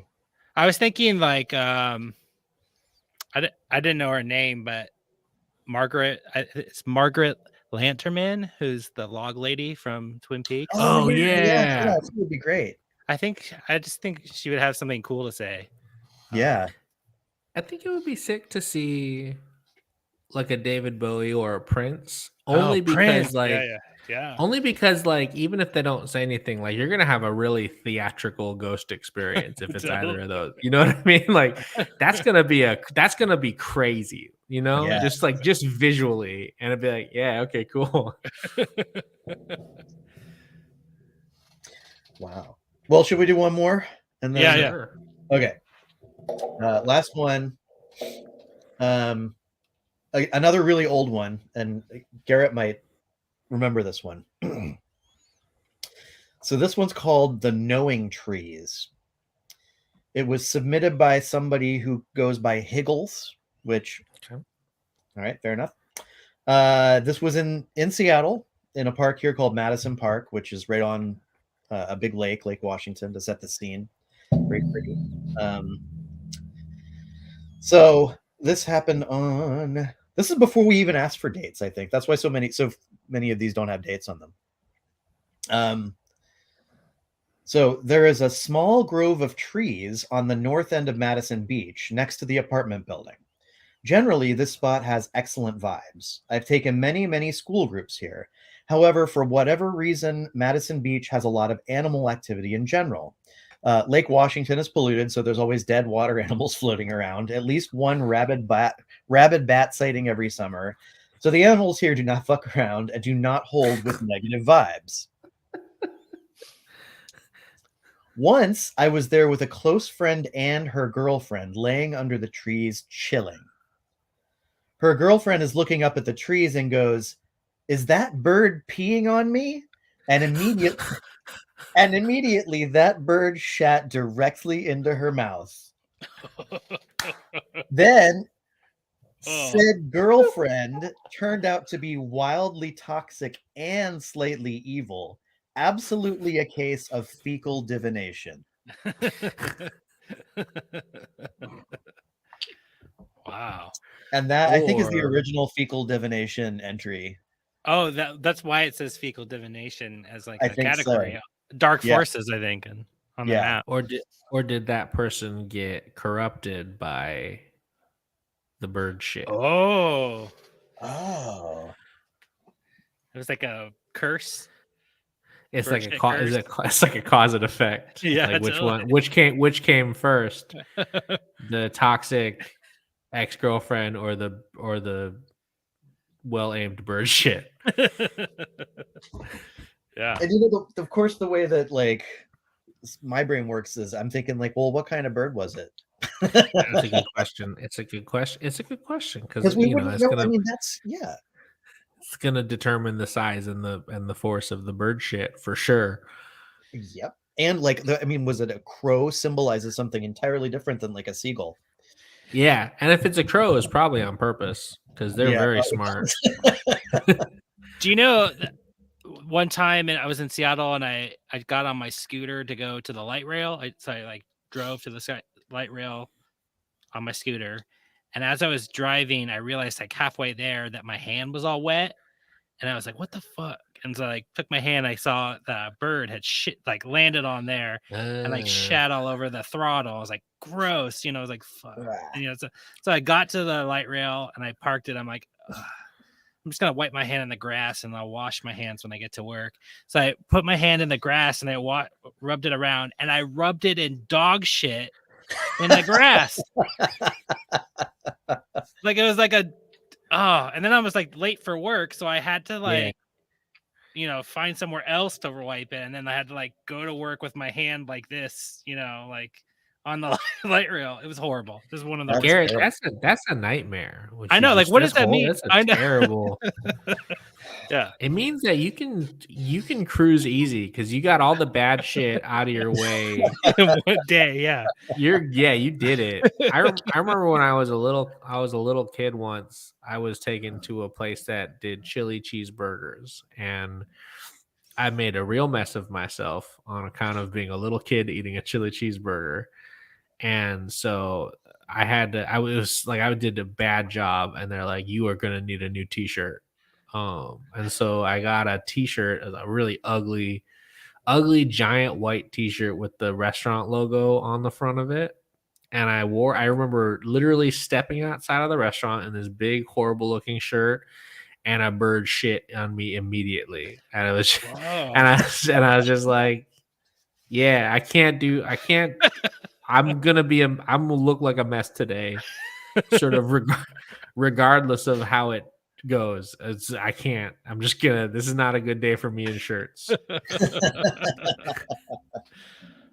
Well, those are. I mean, I had a couple of more in my back pocket, but it's getting on hours wise. So yeah, that was awesome. That was hilarious. It's so fun to hang out with you, Dash. Yeah. I'll come do this. I'll come do this whenever y'all want. This is a great time. Yeah, totally. Yes. Yeah. I'm so happy to have you. Yeah. It's good to like finally talk and like it's awesome. Yeah. Yeah. This has been great. I really appreciate y'all having me. Yeah. Where can people find you and your work? And most of the stuff that I think, I was gonna say most of the stuff that I post, but and then I said most of the stuff that I think. That's also true. I do just tweet all the stuff that I think, and that's for better or for worse. But I'm on Twitter at @Kwiatkowski. That's where that's where I like post most of my projects and stuff. My podcast, Psychic Friends. Friends is spelled with a Z. That's where all podcasts are found. We release episodes every Thursday at 12:30 Eastern Standard Time. The next episode coming out tomorrow, just because I've had so much travel, is actually going to be our live episode from Pan Paracon. So that one's coming out tomorrow. You have a really good TikTok too. So people should go follow. Thank you. Yeah, I am on TikTok. I had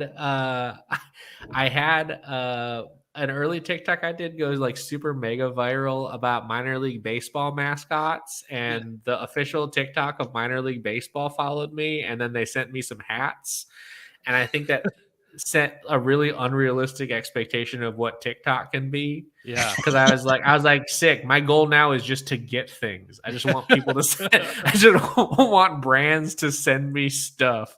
Yeah. I actually had, and this is a story for another time, but I had one of the hats that they sent me was another absolutely crazy synchronicity that connects both to where we're going to shoot episode 2, what happened in the pilot, the specific type of animals that I was talking about, the wildlife from the pilot. Anyway, there's a whole bunch of stuff.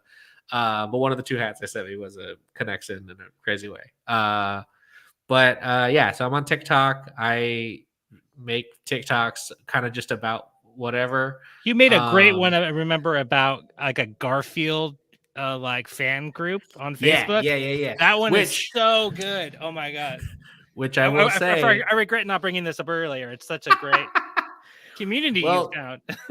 Garfield is part of the thing, and I'm assembling the team, and everyone from Liminal Earth is invited. But one of my one of my dream investigation things is a big Garfield investigation, and we're not to share exactly what it is, but look out for it, everyone. It's going to be me and y'all and anyone else in weird Twitter who wants to come. It's a big Garfield investigation I got planned. Very excited. But yeah, I make TikToks. I'm on mostly just Twitter. I post everything that I'm doing on Twitter, both in terms of projects and again, just my thoughts at when I'm about to go to sleep, and I'm like, God, I gotta tweet that first. Oh, CJ points out that we did land back on hats with the TikTok minor league baseball thing. That's true. Wasn't even thinking about it. I wasn't even. Yeah. Well, because for me, it's so hard to find hats because my head is bigger than it should be than most people's are. I had that problem too. It's hard. Yeah, I can't find hats. And so I bought a hat with a cool mascot. Does not fit. And then minor league baseball sent me ones and these are some of the first hats I've ever owned that are actually like that fit my head. It's crazy. It's a huge moment in my life. But awesome. But yeah, back to hats. It's hats all the way down. Yep, hats all the way down. And bags full of hair or heads. and bags full of hair. just like the prophecy said. That's right. Cool. Well, thanks everyone. Try to dream about Mars tonight if you can, and tag your stuff WUFO on Twitter or elsewhere to let us know if you experience anything. If you can go outside and look up, try that. Yeah. And we'll be here again next week, but we'll be all the other usual places between then too. So we'll see you around. Hell yeah. Cool. All right. Bye everyone. Bye.